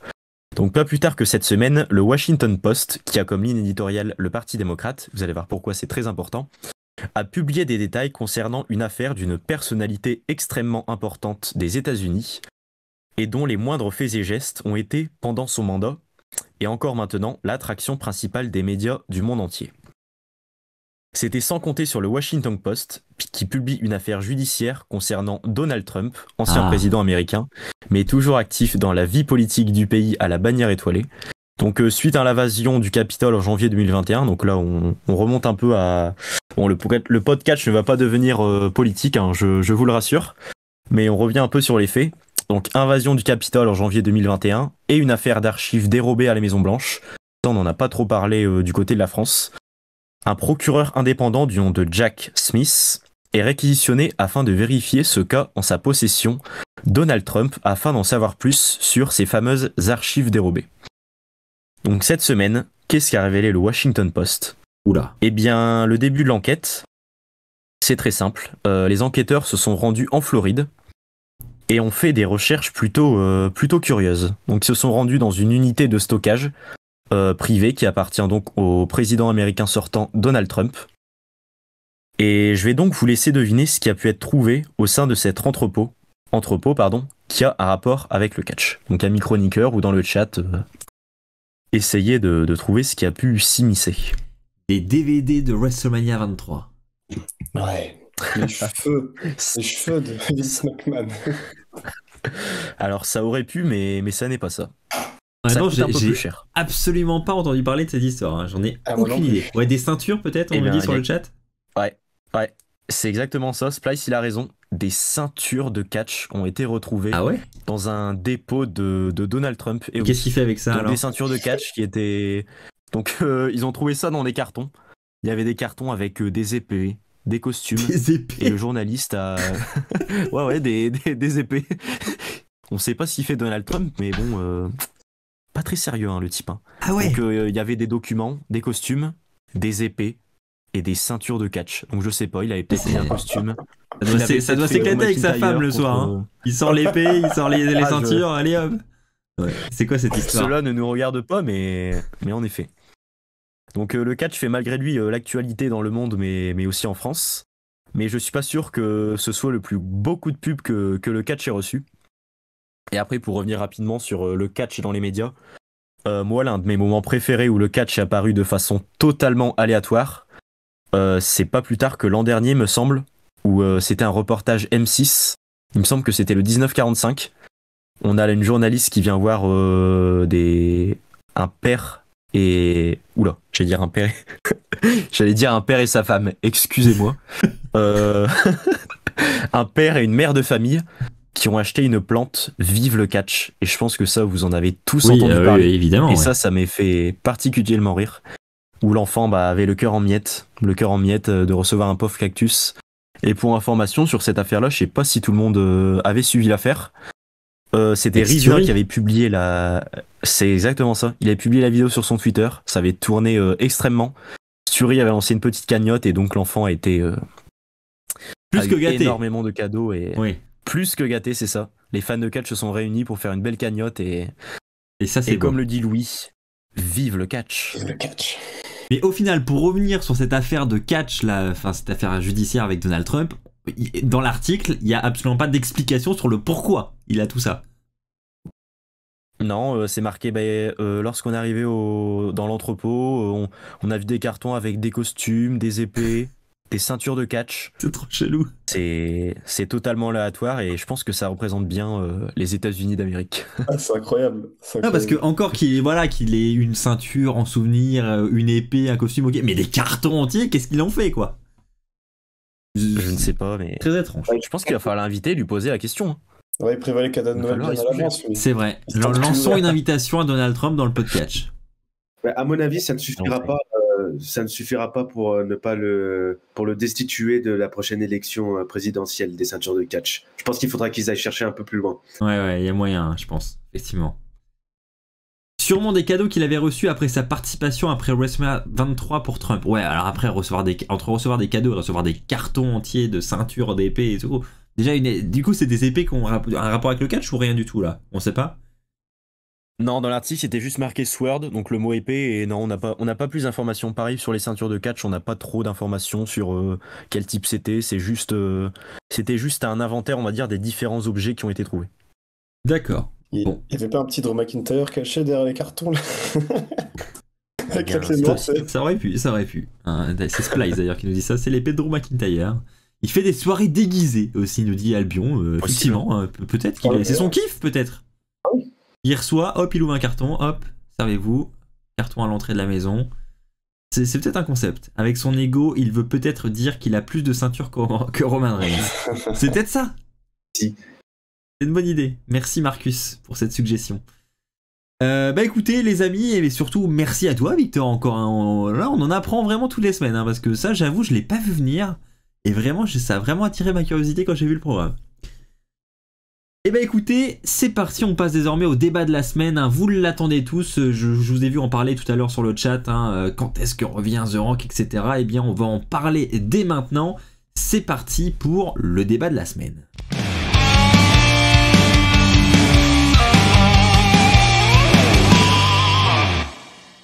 Le débat de la semaine, le voici, il concerne The Rock. Effectivement, on a une news qui est tombée dans la semaine qui nous informe que la WWE aurait prévu d'offrir potentiellement la victoire de l'édition 2023 du Royal Rumble à The Rock, ce qui pourrait nous mener, évidemment, vous nous voyez venir, à un match contre son cousin Roman Reigns à WrestleMania. Alors pour cette deuxième étape de la question, on va en parler juste après, hein, du match de WrestleMania. On va d'abord se concentrer, amis chroniqueurs, sur le Royal Rumble. Je vous laisse saisir vos pancartes. Êtes-vous pour ou contre une victoire de The Rock au Rumble? Et sur le chat, pareil les amis, hein, je vous laisse voter. Un sondage va sans doute arriver dans quelques instants avec nos super modos. Et je vous laisse également me donner votre avis sur le chat. Et on a déjà Maës Julien qui nous dit totalement contre. Du côté des chroniqueurs, c'est... Ah, c'est beau! C'est beau, c'est beau. Alors, maintenant, pourquoi est-ce une mauvaise idée d'offrir la victoire du Rumble à The Rock? Louis, je te sens chaud. Alors, pourquoi c'est une mauvaise idée? Alors, moi, je ne suis pas forcément contre, en fait, de voir The Rock au Royal Rumble et tout ça et tout ça. Je pense que le débat est orienté d'une victoire de The Rock au Royal Rumble, c'est-à-dire un match Roman Reigns contre The Rock à WrestleMania. Est-ce qu'on est d'accord ou pas sur cette perspective?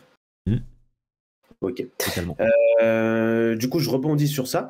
En fait, je ne comprendrais pas l'intérêt de mettre un match The Rock contre Roman Reigns en fait à WrestleMania, parce que tout bonnement parce que Roman Reigns sera possesseur des titres et je ne vois pas The Rock remporter des titres. Et quand même, ce qu'on aime, alors c'est vrai qu'avec Roman Reigns, on a très souvent un peu le résultat à l'avance quand on a un match avec lui. On se dit très souvent, bah, il y a quand même des fortes chances de le gagner.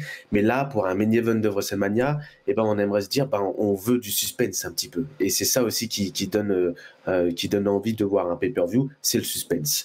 Malgré tout, l'affiche serait très belle, hein. Moi je serais vraiment pour de voir un The Rock Roman Reigns.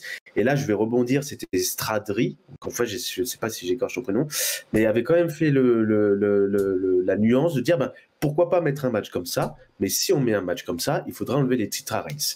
Donc c'est pour ça, moi je ne suis pas contre cette perspective, mais pourquoi pas plus tard, pourquoi pas au WrestleMania d'après ou tout ça. Mais c'est sûr que là maintenant, je trouverais ça dommage. Voilà. Très bien.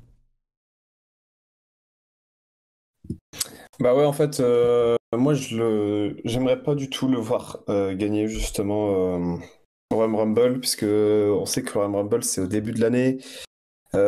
S'il faut que The Rock gagne, justement, ce Royal Rumble, et ben, il faut bien le placer pendant ces longs mois avant avril. Et vu que c'est une personne qui est énormément occupée, je pense pas que ça soit le meilleur moyen, justement, que de le faire gagner, justement, au Royal Rumble. Comme a pu dire Louis, je pense qu'il faut qu'il y ait un match.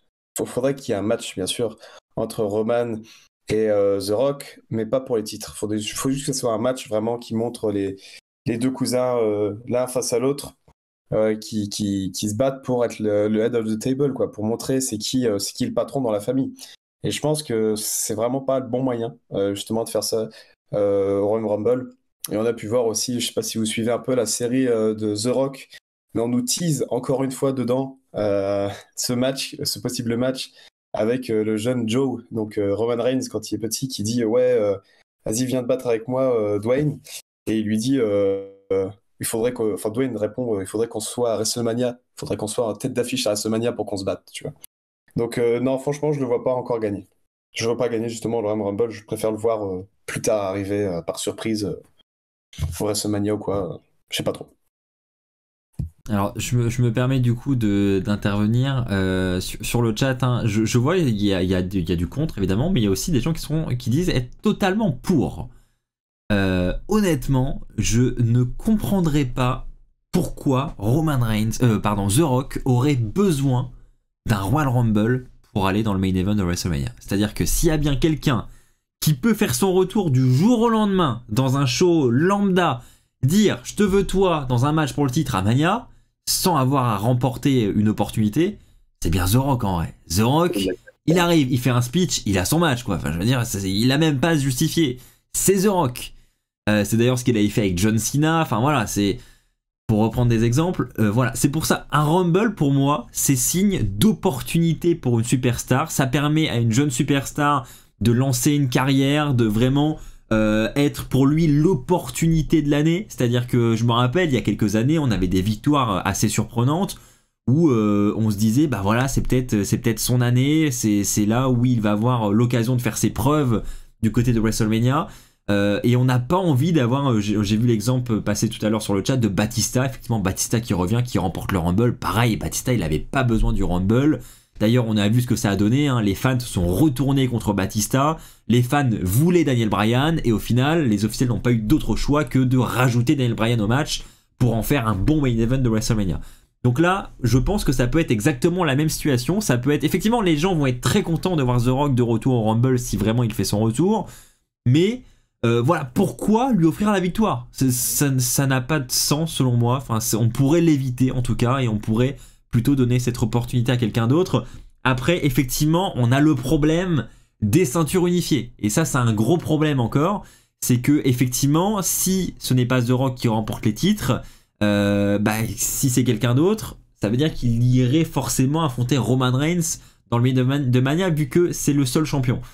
Ou alors, on aurait, tout comme l'a fait Theory avec la mallette, même si je suis pas convaincu par l'idée, un vainqueur du Rumble qui, pour la première fois de l'histoire, irait affronter un titre mineur, un champion des États-Unis, un champion intercontinental, voire peut-être le champion NXT aussi. On a Charlotte qui a déjà fait ça par exemple. Enfin bref, honnêtement, je suis un peu perdu. Effectivement, The Rock semble un choix plus que cohérent pour Mania, et c'est...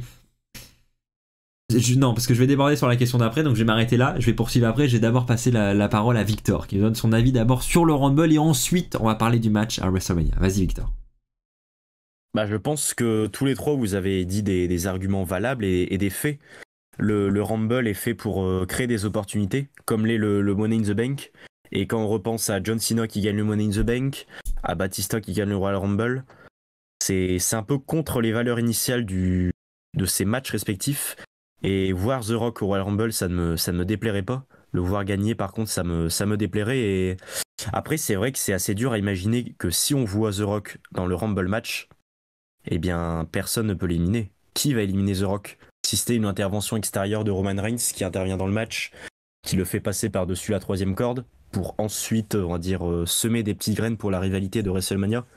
Mais après, le quid, ce serait si The Rock ne gagne pas le Royal Rumble match, mais qu'il est dans les plans pour Mania, qui serait donc contre Roman Reigns, que va faire le gagnant du Rumble? Et c'est vrai que le problème des titres unifiés se pose encore. Vas-y, j'ai une idée qui vient de popper dans ma tête là. C'est peut-être totalement pourri, et enfin voilà, on va en parler tous ensemble justement. Mais pourquoi pas, justement, parce que honnêtement, je pense que Triple H, il est un peu comme nous en ce moment, hein. Il se dit putain, dans quelle merde on s'est fourré avec ces titres unifiés. Parce que lui, il est évidemment pour séparer ses titres. Ils sont d'ailleurs en train de réfléchir à comment ils vont pouvoir le faire. Donc lui, ça l'emmerde très clairement.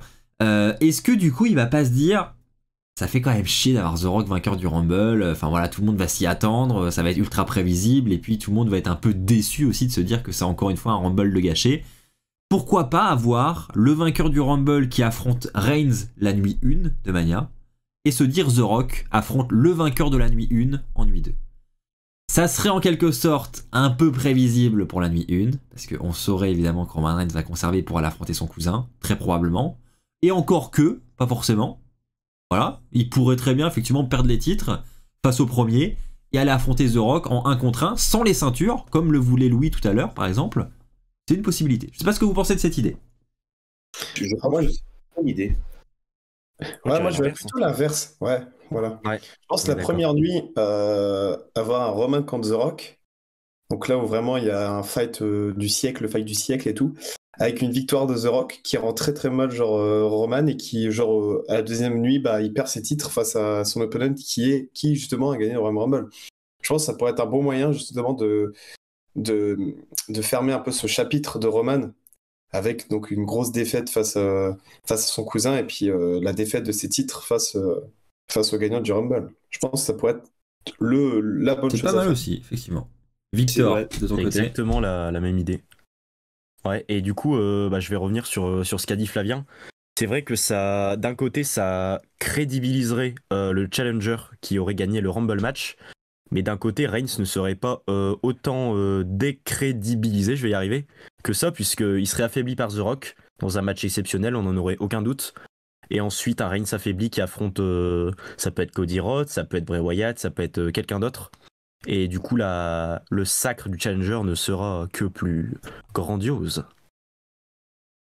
Totalement. Et je rejoins Marcus sur ce qu'il vient de dire sur le chat. Là, en vrai, je voudrais pas être à la place de Triple H en ce moment. J'imagine pas la pression C'est sur vrai. ses épaules. Effectivement, il doit avoir beaucoup de pression déjà, mais en plus, voilà, je pense que Vince, avant de partir, l'a pas mis dans une situation très simple. Hein. Je ne comprends, honnêtement, je comprends toujours pas cette idée d'avoir voulu unifier les titres. C'est pour moi la connerie olympique de cette année, hein, très clairement. C'est Et puis en plus, le problème, c'est qu'ils apprennent pas forcément de leur erreur parce que ils l'ont déjà fait. ils l'ont déjà fait. Ils ont mis les deux titres en un seul titre, puis après ils les ont redivisés. Ouais. C'est pas forcément apprendre de ses erreurs parce qu'on sait que c'est un bourbier après pour s'organiser. On est d'accord. Du coup, je vous laisse, amis chroniqueurs, reprendre vos pancartes pour le point suivant. On va maintenant parler du match de WrestleMania 39. Plus globalement, sans parler de la victoire désormais de The Rock au Rumble, si le match entre Roman Reigns et The Rock devait avoir lieu, est-ce que selon vous ce serait une bonne idée? Oui ou non? Je vous laisse voter. Pareil sur le chat, hein, je vous affiche la question à l'écran. Roman Reigns contre The Rock à WrestleMania 39, est-ce une bonne idée? Oui ou non? Qu'en pensent les chroniqueurs? Oui, on est globalement tous d'accord pour dire que c'est quand même une bonne idée. Flavien, en quoi c'est une bonne idée d'avoir The Rock contre son cousin? Bah tout simplement parce que déjà on est à WrestleMania Hollywood, WrestleMania 39, enfin, ça a été repoussé depuis quelques années je crois déjà, 2 ans. Donc enfin on va voir ça et puis bon c'est le moment parfait quoi, Hollywood. On a The Rock qui est là, donc c'est un peu son lieu de vie principal, hein, on va dire. Donc ouais, non, ce serait le match parfait. On a un Roman qui est au top level et on a un The Rock qui a plus rien à montrer. Hein. On sait que lui aussi, c'est une fois qu'il est sur le ring, bah, ça va tout défoncer. Et justement, les deux grosses têtes un peu de la famille Hanoi qui sont là, ça peut faire quelque chose d'exceptionnel. Hein. Ça va ramener un monde pas possible. Et je pense qu'on va en entendre parler pendant très longtemps de ce match, s'il a lieu. Parce que c'est vraiment, bah, on les a vus, la dernière fois c'était peut-être en 2015, Royal Rumble, quand Roman avait gagné grâce à Dwayne, à The Rock.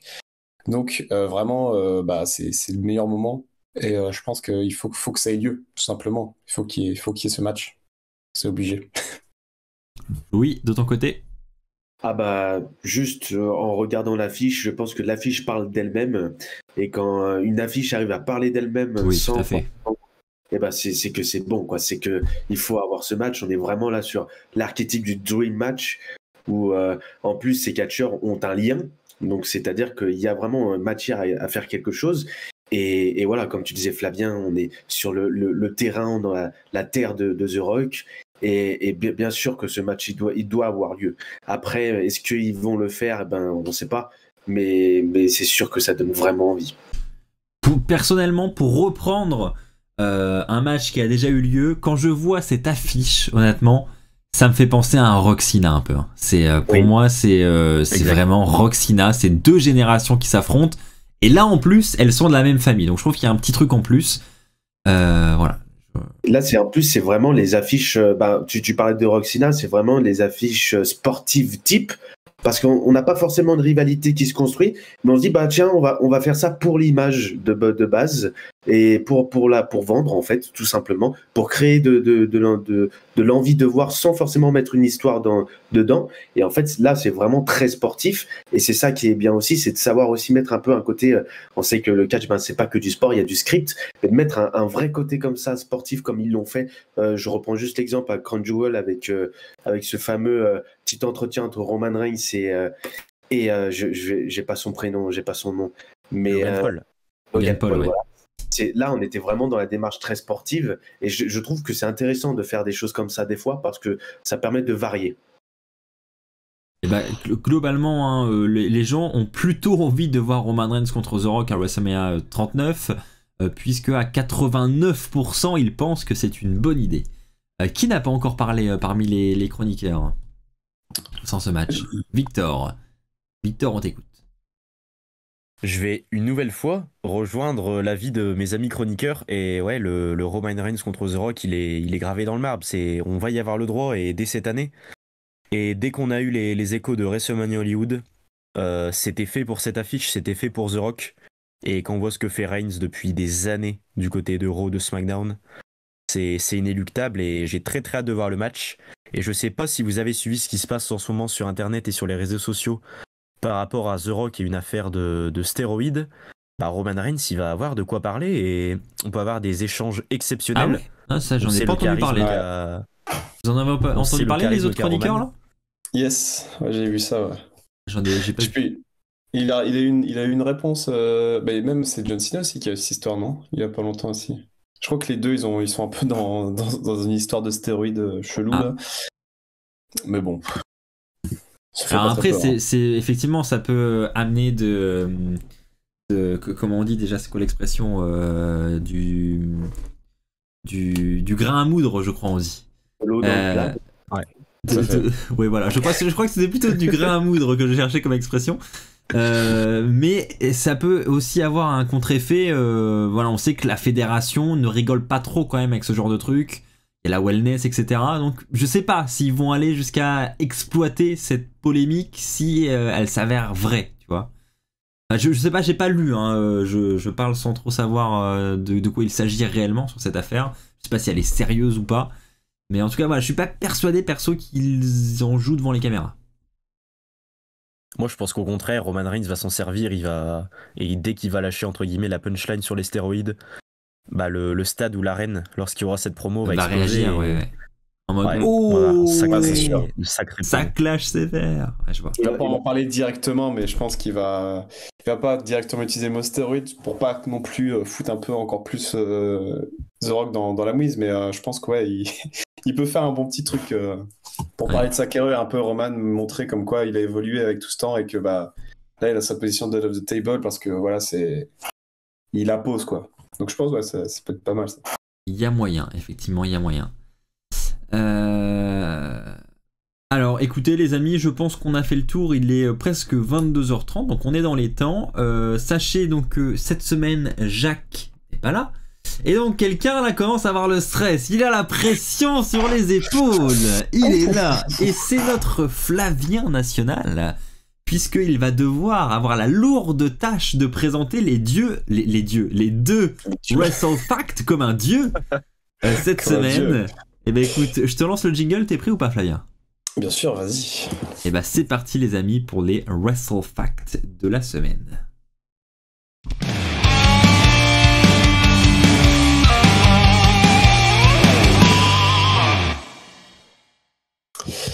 Et oui, donc aujourd'hui dans la Wrestle Fact, donc que j'ai pu reprendre grâce à Jacques qui m'a bien sûr dit que je pouvais, hein, on va parler donc de la carrière assez chaotique de Goldust. Voilà, ça fait longtemps que, enfin ça fait même, on n'en parle jamais en fait de ce personnage, alors qu'il a des anecdotes très très intéressantes.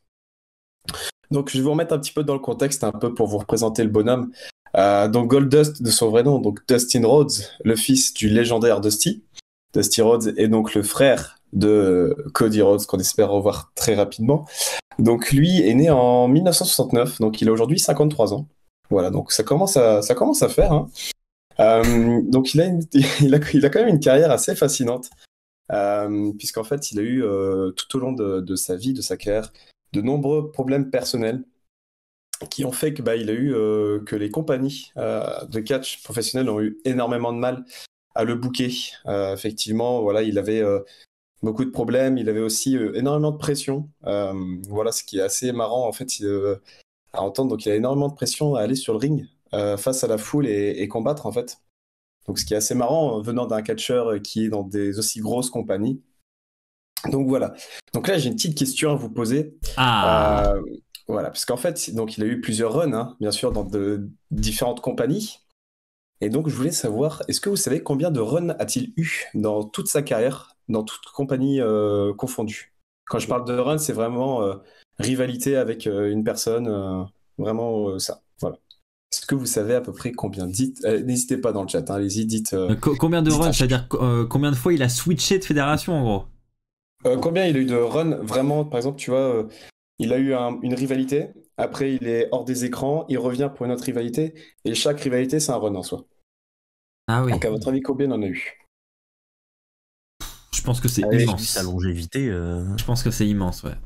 N'oublie pas que j'ai dit que sa carrière était très frustrante et qu'ils avaient beaucoup de mal à le booker, hein.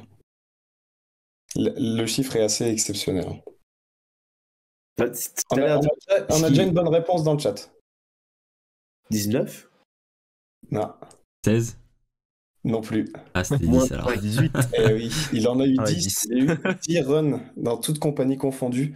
Alors là, je vous dis ça. Alors, j'ai eu des informations. Donc, c'était avant qu'il soit à la OW. Donc, c'était 9. J'ai rajouté la 10e grâce à la OW, bien sûr. Parce qu'il a eu son run avec son frère et puis aussi en tant que manager un petit peu. Donc, voilà, je vais vous dire. Donc, en fait, donc, il a été dans 4 fédérations différentes. Donc, à la WWE, il a eu 5 runs. Donc, ce qui est très, très peu hein, quand on y pense. Aussi 2 runs à la WCW, 2 à la TNA et donc un dernier à l'AEW. Donc voilà, comme quoi Waouh. c'est vraiment chaotique un peu sa carrière. De toute façon, on a pu le voir, hein, de toute façon, avec ses personnages, différents personnages, il ne savait pas vraiment où se mettre. Et donc voilà, on a ce chiffre qui est assez hallucinant. Donc voilà, 10 runs. Ouais, 10 runs vraiment, Arthur. Et donc voilà pour lui. Et aussi, une petite anecdote supplémentaire concernant Goldust. À votre avis, combien de décennies différentes a-t-il catché depuis le début de sa carrière? 4. Je Combien crois de que j'ai vu sur le chat, je crois que c'est 5. Hein. Ah, 5? Ouais, c'est 5 décennies. Et ouais, Ah, c'est donc il a énorme. commencé à catcher en 89. Donc ce premier match c'était en 89. Donc quand on compte 80, 90, 2000, 2010, 2020. Ah Voilà. ouais, parce que Donc, vous comptez 5 80 décennies. pour 89. Ouais, Bah ouais, ok. ouais, quand même, c'est juste pour la symbolique, quoi. Ouais, ok, d'accord. Donc voilà pour cette petite fact pour Goldust. J'espère que ça vous a plu. Oh, bah oui, franchement, oui, oui. C'est pas mal, pas J'aurais mal. bien aimé que tu nous fasses une Jacques, quoi, genre en posant ta question, tu vois. En parlant Non, des ça va. 5 décennies de sa carrière, savez-vous combien de décennies Goldust? Ça aurait été beau. Ça aurait Ça aurait été été un bon. beau petit clin d'œil. J'aurais dû le faire, tu vois. Ouais, t'aurais dû. Franchement, tu me déçois un petit peu, mais c'est pas grave. Allez, je le fais Passons sur James ce soir. à la prochaine WrestleFact. Allez. Il vous a On va manqué, lui, parler- je suis sûr, hein, sur le chat. Ah oui, bien sûr. Donc là, on va parler de James Ellsworth. On en avait évoqué un petit peu son nom la dernière fois avec l'histoire de contrat signé avec Dexter Lumis. Donc voilà. Donc là, c'est une WrestleFact entre James Ellsworth et AJ Styles. Donc, pour vous remettre dans le contexte, en 2016, AJ Styles, qu'est-ce qu'il est au sein de la WWE, AJ Styles? Dites-moi. J'ai pas compris la question, moi. C'est quoi le statut d'AJ Styles en 2016 au sein de la WWE? Ah, il est champion? C'est-à-dire, Il vient d'arriver, je crois. T'as dit quoi, Axel? Il est champion? Tout à fait, voilà. Il est champion de la WWE, qu'il a gagné donc face à Jinder Mahal, si je ne dis pas de bêtises. Et donc, il est en rivalité avec Dean Ambrose, qu'on connaît aujourd'hui sur le nom de Jon Moxley à la EW. Et donc, on avait donc cette petite rivalité entre les deux. Et il y avait Ellsworth, le petit jobber un peu comique, qui s'est un petit peu faufilé là-dedans, avec Dean Ambrose qui, comme on le connaît, comme vous connaissez, même qu'on connaît encore un peu maintenant, un peu foufou. Enfin, surtout à l'époque, il était un peu foufou, donc il l'aimait bien, hein, ce petit Ellsworth. Et AJ le détestait réellement. Et Comme donc, nous tous, hein. ah bah, je pense que oui. Mais au fond, on l'aime quand même, puisque c'était Oui, quand même une oui. bonne époque qui nous a fait énormément rire. Et donc voilà, donc il a eu des matchs il a eu des matchs contre AJ Styles, assez fun d'ailleurs, hein. Et du coup, j'avais une question déjà. Est-ce que vous avez une petite idée en fait de la possible fact qu'il y a avec AJ Styles et James Ellsworth quand je vous parle de match? Le nombre de matchs qu'ils ont eu Moi, j'ai une ensemble petite en idée. 2016. Ouais, alors c'est en partie lié à ça, ouais. Moi, je pense que Ellsworth, il a plus de victoires contre AJ Styles que l'inverse, puisque je me souviens, à SmackDown, il gagnait des matchs qui avaient aucun enjeu contre AJ Styles, mais quand il y avait de l'enjeu, moi, je me souviens d'un match de l'échelle. Il est en haut de l'échelle, Ouais. il est prêt à décrocher le titre. Et il me semble que, enfin, il y a une Je pense intervention, il qu'il a décroche pas le, le titre. il a le truc. Ouais, Donc, je c'est pense ça. qu'il a plus de victoires. T'es pas mal, t'es Le pas bon mal. dans Il y a souvent, il y a peut-être beaucoup de victoires par disqualification aussi, peut-être, non? Ouais, alors en fait, voilà, on a une petite réponse, on a une bonne réponse dans le chat. Voilà, donc VIP 3, Brandon, donc Viper Brandon, excuse-moi. Donc voilà, et donc il a trouvé, donc en fait, c'est que James Ellsworth est le premier et le seul catcheur, entre guillemets, puisque c'est plutôt un jobber comique, c'est le seul à avoir battu 3 fois d'affilée, consécutivement, AJ Styles. Et le plus faux dans cette histoire, c'est qu'AJ, à l'époque, était champion de la WWE, et il a perdu 3 fois de suite face à James Ellsworth. Donc voilà, Ouais. donc on se rappelle du match de Dean Ambrose qui était l'arbitre et qui était au téléphone, etc. pendant que AJ était en train de faire tomber sur James avec le super kick. Voilà, on a assez de bons souvenirs là-dessus. Et donc voilà, ouais, il a fait ça.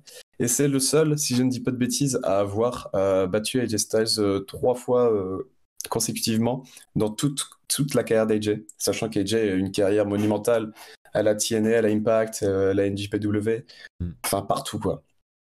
Donc voilà, c'était assez fun, j'ai bien aimé cette petite fact, c'est pour ça que je voulais vous la partager. J'espère qu'elle vous a plu en tout cas. Ça nous a plu. Enfin, Ouais. très bonne fact. Eh ben, c'est Comme magnifique. Après, d'habitude, je- on en apprend pas mal. Hein. Je sais pas si je suis le seul, parce que visiblement Flavien t'as l'air d'avoir apprécié cette époque, mais perso, moi l'époque avec James Ellsworth et AJ Styles, ça me gavait, mais je trouvais ça trop nul moi, je trouvais ça long, c'était toujours pareil. Et tu te dis, enfin c'est un jobber à la base quoi, en faire un...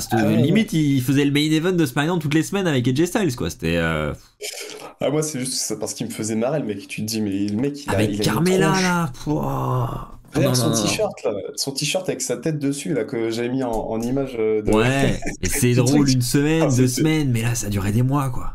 Ouais, c'est vrai que c'était long, hein. J'ai trouvé ça long moi perso. Ouais. Mais Est-ce que vous vous souvenez du nom du finisher de James Ellsworth? Ah, quand tu vas me le dire. C'est le No Switch Chain Music. Non. Le No Chin Music. Ouais, c'est ça. Ouais, d'accord, ouais. C'est un truc comme ça. Parce que ouais, bah, je sais pas Le si on peut No avoir Chin l'image de James Ellsworth à l'écran. Ce oui. mec n'a pas de menton. Oui, effectivement. Il n'y a pas de menton. Il a pas de effectivement. menton. C'est vrai que je fais le C'est- lien maintenant. t'as j'avais la pas bouche compris que et- c'était ça. Tu pars à la barbe directement, quoi. Bouche barbe. Et oui. Oh, j'avais pas fait le lien. Oh, il est exceptionnel. Eh ben Ah ouais, écoutez, et en vrai, il est 22h34, on devait terminer cette séquence à 22h34, on est pile à l'heure. C'est incroyable ce qui se passe pour ce Même pas podcast fait ce exprès, soir. quoi. Flavien, timing parfait. Félicitations. Jacques Nice. n'aurait pas fait la même, hein. Merci. Jacques, il m'aurait mis sur le programme, il m'aurait mis 1 minute pour le point et il aurait passé 15 minutes dessus, hein, très clairement. C'est ça, ouais. Mais voilà, on en profite pour le critiquer vu qu'il est pas là cette semaine. Évidemment, on compte sur vous, les amis, vous gardez ça pour vous, hein, vous lui passez pas le mot. Mais en attendant, on est parti pour la dernière séquence de la semaine. C'est la SmackDown Preview, c'est parti.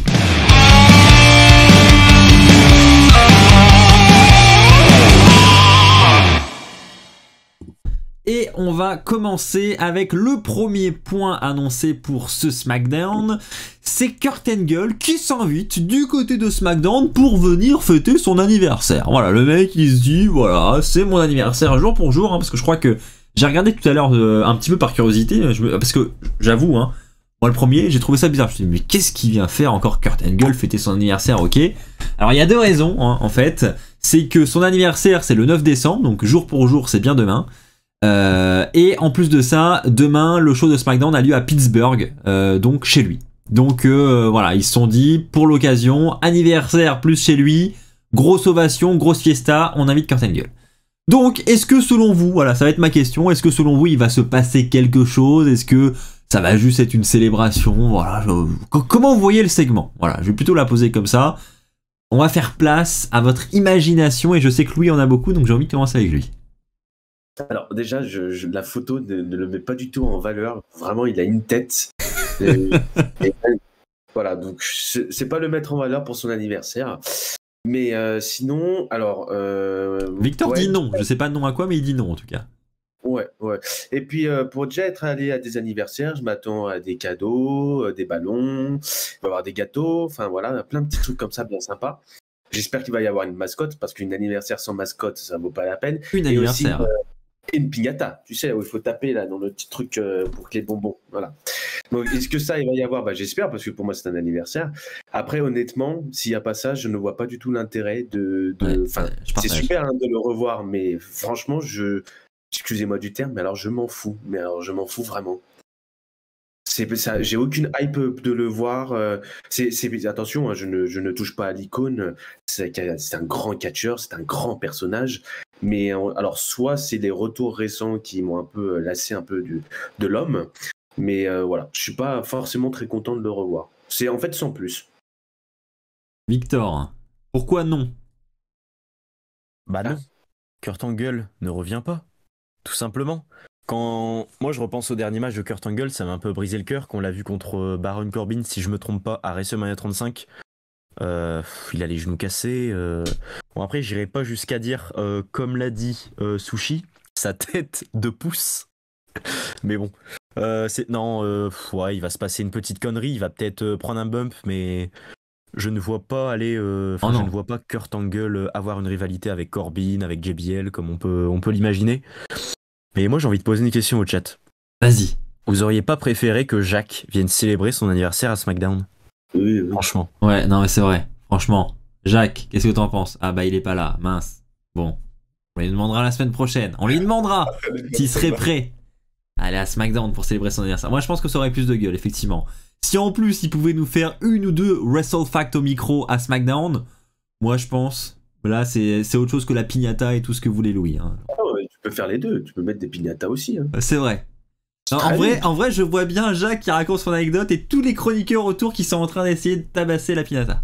Attention ça, parce que c'est déjà arrivé d'avoir des coups de bâton dans la tête quand on est en rond autour d'une piñata, il faut être très vigilant. Il y a des accidents qui arrivent, et dans une famille moyenne américaine, ça doit arriver assez souvent, je pense. Louis qui est premier degré à donf. Oui, il y a beaucoup d'accidents. En fait, je le dis des parce que accidents de piñata, ouais, très souvent. Alors, il faut savoir, parce que les gens ne me connaissent pas, mais je travaille dans un centre de loisirs, donc les piñatas, j'ai pu avoir la chance d'en faire. Et le coup où tu as l'enfant qui se prend un coup de manche, parce qu'on n'avait pas de bâton, donc c'était un manche à balai. Et le coup où l'enfant se prend le coup de manche à balai parce que l'autre avait les yeux bandés et qu'il faisait comme ça, et ben ça l'a pas loupé, hein, il se l'est pris en pleine tronche. Donc voilà, donc il y a des accidents qui peuvent arriver. J'espère que Jacques prédira un petit peu tout ce genre de trucs. Voilà. Alors, on peut passer. Je vous avoue que quand j'ai rédigé mon programme tout à l'heure, je m'attendais pas à ce qu'on en arrive à cette anecdote. C'est ouf quand même avec le podcast jusqu'où on peut aller. Hein. On passe par des virages incroyables. Flavien. Ouais, il m'a donné chaud avec son anecdote. Bah écoute, ouais, pourquoi pas voir Kurt Angle à SmackDown. Alors je pense qu'ils vont pas faire grand chose, il va faire sa petite entrée, il va avoir son petit chant de tout le monde, quoi. Je vais pas le dire parce que je sais pas si on a le droit de le dire, mais voilà, donc je pense juste un petit coucou de sa part. Et puis une petite ovation pour lui, rien de très très fou, je pense. On est d'accord. Et puis très probablement une petite intervention. Voilà, j'ai vu des barons de Corbin passer sur le chat. Oui. Pourquoi pas? Ouais, mais... je pense à un petit face-off avec JBL ou quoi, mais ouais, est-ce que ça aura un intérêt? Ça pourrait être sympa pour l'histoire, etc. JBL, Kurt Angle, pourquoi pas? Après, bon, globalement, à chaque fois qu'il y a un anniversaire, hein, ça se finit toujours mal. Voilà, c'est rare qu'on mange le gâteau peinard sur le ring. Hein. Généralement, il y a toujours un qui vient piquer dans le gâteau, qui vient mettre la tête de l'autre dans le gâteau. Enfin, c'est rare qu'on ait des pinatas. On a plus souvent des gâteaux qui partent en ruine. Mais qui sait, peut-être. Et en vrai, si on a une pinata vendredi, Louis. Je sais pas ce qu'on fait lors du prochain podcast, mais on fait un grand truc. On organise. Je crois qu'on achète une pinata et on la pète en live. En vrai. Ça coûte pas bien cher en plus. En plus, Louis, vous voyez à quel point il est faillot, il pense même au budget de l'émission maintenant. C'est-à-dire que t'inquiète, tu peux investir, ça coûte pas cher, ça passe dans le budget. Il est énorme. Allez, on passe au deuxième point de ce SmackDown qui a été annoncé. Un point qui, là, encore, est très intéressant. Et ce sont les titres par équipe qui sont défendus chaque semaine, maintenant que ce soit Raw ou SmackDown. Ça fait partie des titres qui sont défendus assez fréquemment, là, en ce moment. Et c'est Sheamus et Butch qui vont avoir cette opportunité de détrôner ces champions par équipe. Est-ce que, selon vous, ils ont une chance de remporter les titres? Oui ou non? Je vous laisse voter, amis chroniqueurs, avec vos pancartes. Pouvons-nous avoir de nouveaux champions par équipe dès demain soir? Pareil, les Usos en tant que champions, ça fait longtemps qu'on les a. Alors, est-ce enfin le moment de les voir perdre ces ceintures? En pensez-vous? Eh ben non, pas encore. Victor? Eh bien non, pas encore. Je pense que, voilà, comme je l'ai dit tout à l'heure quand on parlait de Raw, ça va y aller crescendo avec la Blue Line, certes, mais on va y aller doucement. Parce qu'on va quand même attendre le Royal Rumble. Le Royal Rumble, donc avant WrestleMania, etc. Et je ne vois pas les Usos être détrônés après un si long règne, un règne même historique, puisqu'il a dépassé celui du New Day. Et franchement, les faire perdre dans un épisode banal, mais pas banal, puisqu'on aura quand même l'anniversaire de Kurt Angle, qui aura peut-être la piñata. Non, on peut pas les faire perdre le titre maintenant, c'est pas possible. Non. Et forcément, tout le focus sera sur Kurt Angle demain soir, donc on ne peut pas, en vrai. C'est pas possible, hein Louis? Ah bah non. Kurt Angle va dominer la soirée. Je pense qu'il aura un match d'ailleurs le soir même. Je le vois bien. Ouais. Ça se trouve, c'est lui qui va détrôner Roman Reigns. Après avoir tabassé la Pinata, il est parti d'un coup de rage, il va tabasser Roman Reigns et bim. Soyons fous. En vrai. Flavien, qu'en penses-tu, toi? Bah, encore une fois, on va avoir un super match. Surtout avec. Donc, c'est Sheamus, Sheamus et Pete Dunne, ça va être fou. Après, oui, je les vois pas gagner, forcément. Va y avoir encore un couac, forcément. Ça peut pas être un match qui va se passer bien, clean, etc. Donc on va voir ce que ça va donner, mais un petit encore KO, je pense qu'il va venir, qui va faire son sbul. Et puis voilà quoi. Donc non, ça va être sympa. Mais toujours champion les Usos quoi. Bah je partage avec vous. Je pense qu'on aura effectivement encore un très bon match qui va par contre se terminer encore de manière pas très légale. Il y aura de l'intervention, il y aura ça va être un match encore une fois très mouvementé. Et là encore, je le disais en intro, je tendais un peu une perche, mais c'est vrai que les Usos, on aime bien la Bloodline, on aime bien le clan dominant, mais c'est un peu comme Roman Reigns, ça commence un peu à être long aussi. On aimerait bien qu'il se passe un peu des choses du côté de cette division par équipe. Et est-ce que les Usos vont suivre le même sort que Roman Reigns? Est-ce qu'ils vont perdre les titres au même moment que lui? Est-ce qu'ils vont vouloir... comment ils vont organiser le truc? Parce que, à vrai dire, en vrai... Les Usos perdraient les titres là, aujourd'hui, demain soir, juste après l'explosion de la pinata de Kurt Angle. En vrai, ça serait pas non plus une catastrophe. En vrai, la Bloodline le vivrait bien. Forcément, ça leur ferait un petit coup, mais je veux dire, le clan serait toujours existant, il serait toujours aussi dominant à SmackDown, et ça me permettrait, à côté, d'avoir d'autres têtes et d'autres rivalités pour les titres par équipe, avec des titres qui peuvent changer de main. Et aussi, ça permettrait... prochainement de séparer ces titres, parce que là pareil, qu'est-ce qu'ils ont été unifiés les titres par équipe quoi, n'importe quoi. D'ailleurs, oui Louis, tu voulais ajouter quelque chose peut-être? J'ai lu très récemment que de nouveaux designs devraient arriver très très bientôt pour ces titres. Je sais pas si vous avez lu l'info, mais visiblement c'est imminent, les titres, le design de ces titres par équipe vont changer. Alors est-ce qu'ils vont en profiter pour faire ce changement de titre à ce moment-là pour amener le nouveau design? Je l'espère, perso, mais en tout cas, ça devrait pas tarder. Bien hâte de voir. Ouais, moi aussi. Ça fait du bien un petit changement des titres comme ça, là, c'est toujours plaisir. Et on espère que ce sera un changement autre que changer la couleur du strap, quoi. Ouais. Parce que si c'est pour remettre un strap noir à la place du rouge et du bleu et garder les mêmes plaques, bon, Bonsoir Angel qui vient de nous rejoindre.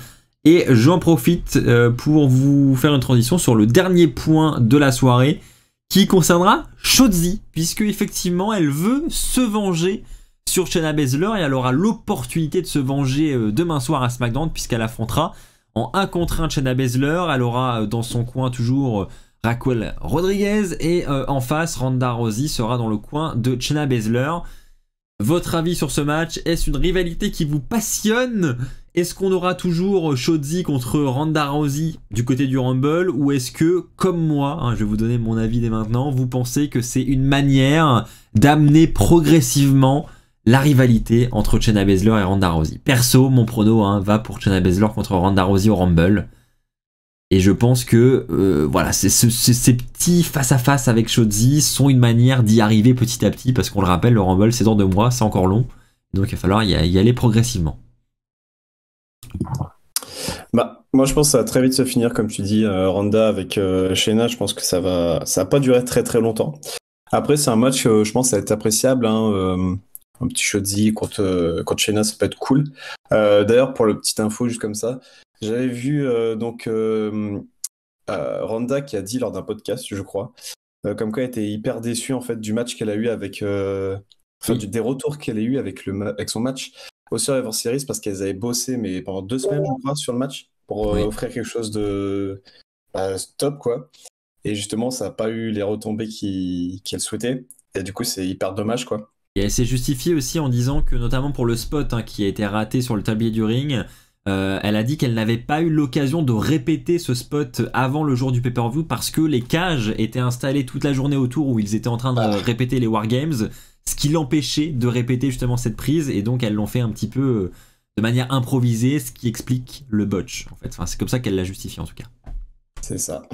Donc voilà, c'est surtout pour, je pense aussi, arrêter un petit peu toute la haine qu'elle peut recevoir sur les réseaux sociaux, Ronda, avec les hashtag Fire Ronda, je sais pas quoi. Ouais, elle le mérite donc, pas. Non, elle le mérite pas. Vraiment, c'est dommage pour elle, quoi. Mais bon, au moins, c'est cool qu'elle s'est exprimée sur le fait que bah voilà, le match n'a pas été au goût de tout le monde et que c'était pas de sa faute, quoi. Enfin, que c'était pas de leur faute. Victor. Bah, je vais poursuivre sur ce que vous avez dit. C'est vrai que, alors certes, Shotzi on l'aime bien, notamment Jacques qui n'est pas là. On sait qu'il adore Shotzi, qu'il la voyait même remporter le match et le titre face à Ronda. Mais Il approuve. Mais ouais, il approuve. Et ouais, c'est vrai que bon, Shotzi, on l'aime bien, mais je pense que le Shayna Ronda, il se profile assez rapidement. Alors pour le Rumble, je sais pas. Après, à voir les plans pour Mania, parce qu'on sait que la WWE a toujours eu dans un coin de la tête avoir en 1v1 Becky contre Ronda, donc on va voir ce qui se passe prochainement. Mais ouais, c'est vrai que ouais, ça tourne un peu en rond, et j'attends que ça, moi, c'est de voir Shayna se défoncer Ronda. Pourquoi pas prendre le titre, que ce soit au Rumble ou à Mania. Et pour revenir sur la, entre guillemets, mini polémique sur Ronda Rousey, c'est une athlète hors norme, franchement, ce qu'elle a fait depuis ses débuts avec le match mix contre Triple H et Stephanie, c'était hors norme. Arrêtez de vouloir du mal à Ronda, c'est pas possible. Ah, c'est marrant, je savais pas qu'il y avait vraiment une vague de colère contre ce match. Mais je rebondis, je trouve que vraiment ce point-là en fait résume totalement le vide, je trouve, qu'il y a dans le roster féminin dans SmackDown. Je trouve vraiment qu'il c'est beaucoup moins géré. Alors c'est pas une critique, je pense que les officiels font comme ils peuvent pour retravailler dessus, bien sûr, mais c'est vrai que c'est quand même relativement vide par rapport à Raw, où là vraiment on tourne autour d'un match qui a vraiment pas été terrible lors du Survivor Series. Alors certes, ça peut être, quand on fait un pay-per-view, c'est bien de mettre des petits matchs un peu mous, un peu doux pour un peu calmer la hype, pour après repartir, faire un peu comme des montagnes russes. Si on est tout le temps en descente, ça marche pas tout le temps. Mais le problème, c'est que voilà, le match, il se trouve qu'il n'a pas forcément été bon. Et c'est vrai que ça crée quand même, ça n'aide pas en fait ce roster-là, notamment Shotzi qui a l'air vraiment d'une femme très talentueuse. Elle a l'air vraiment d'avoir un vrai potentiel. Je ne la connais pas vraiment, donc c'est pour ça que je n'ai pas vu des matchs d'elle, mais ou très peu. Mais voilà, donc ça reste un peu vide. Et c'est vrai que cette rivalité entre Shayna et Ronda Rousey, c'est vraiment quelque chose que j'ai envie de voir. Et je pense qu'ils peuvent vraiment faire quelque chose de bien avec. Voilà. Merci beaucoup. Après, Louis. Victor veut réagir. Je me permets de rebondir également. Jacques, là pour rebondir. La semaine dernière, donc rebondis, vas-y.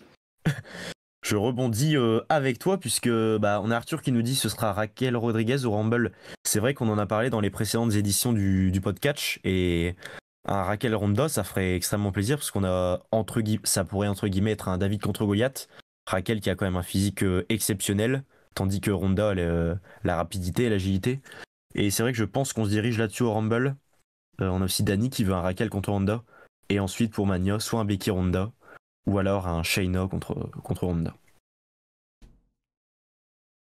D'ailleurs, et je suis en train de me dire, j'ai pas dit une connerie tout à l'heure quand j'ai présenté Raquel Rodriguez, non?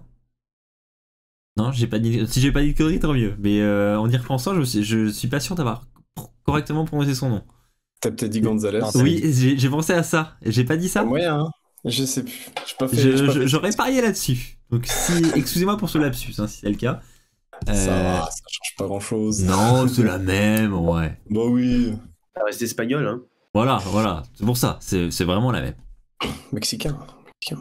Eh ben écoutez, les amis, merci à tous. Merci à tous d'avoir suivi ce podcast. On arrive à la fin de cette émission. On a encore passé une bonne soirée, tous ensemble.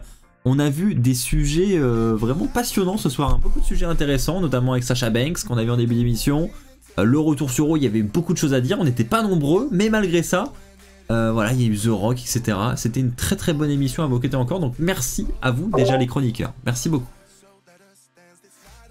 Et merci maintenant à tous ceux qui étaient sur le chat. Je sais pas ce que vous en pensez les chroniqueurs, mais ce soir, chat exceptionnel. Et on fire, exceptionnel. hein. Ah ouais, on très fire. réactif. Ça fait très très plaisir. Ouais. Franchement, merci beaucoup, hein. à tous les amis.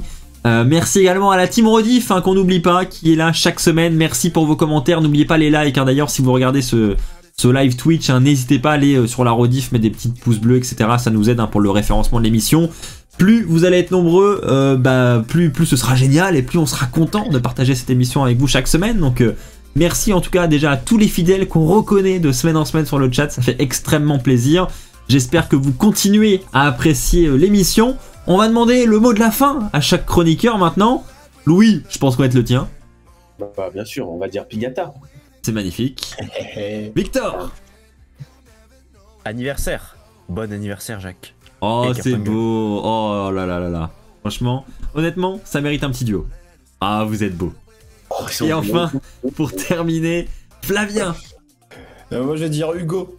Parce qu'on a parlé beaucoup de Jacques, mais Hugo. C'est vrai, pas et là, Jacques, c'est vrai. Jacques qui vole la vedette à Hugo. Mais... ouais. Mais bon, Franchement. Hugo il nous manque aussi. Hein. Et Il nous oui, manque il ces nous petits manque, il rires, nous manque. ces petits. Voilà. Et du coup, Mais pour, ouais, ce- c'est cool. pour cette raison, voilà. Ah. Tu nous manques, Hugo, tu nous manques. Et bah écoutez les amis, il ne me reste plus qu'à vous remercier, à vous donner rendez-vous la semaine prochaine pour une nouvelle édition du podcast. Et d'ici là, comme d'habitude les amis, n'oubliez pas, soyez toujours très très fiers d'être fans de catch. On vous dit bye à la semaine prochaine. Ciao tout le monde. Ciao.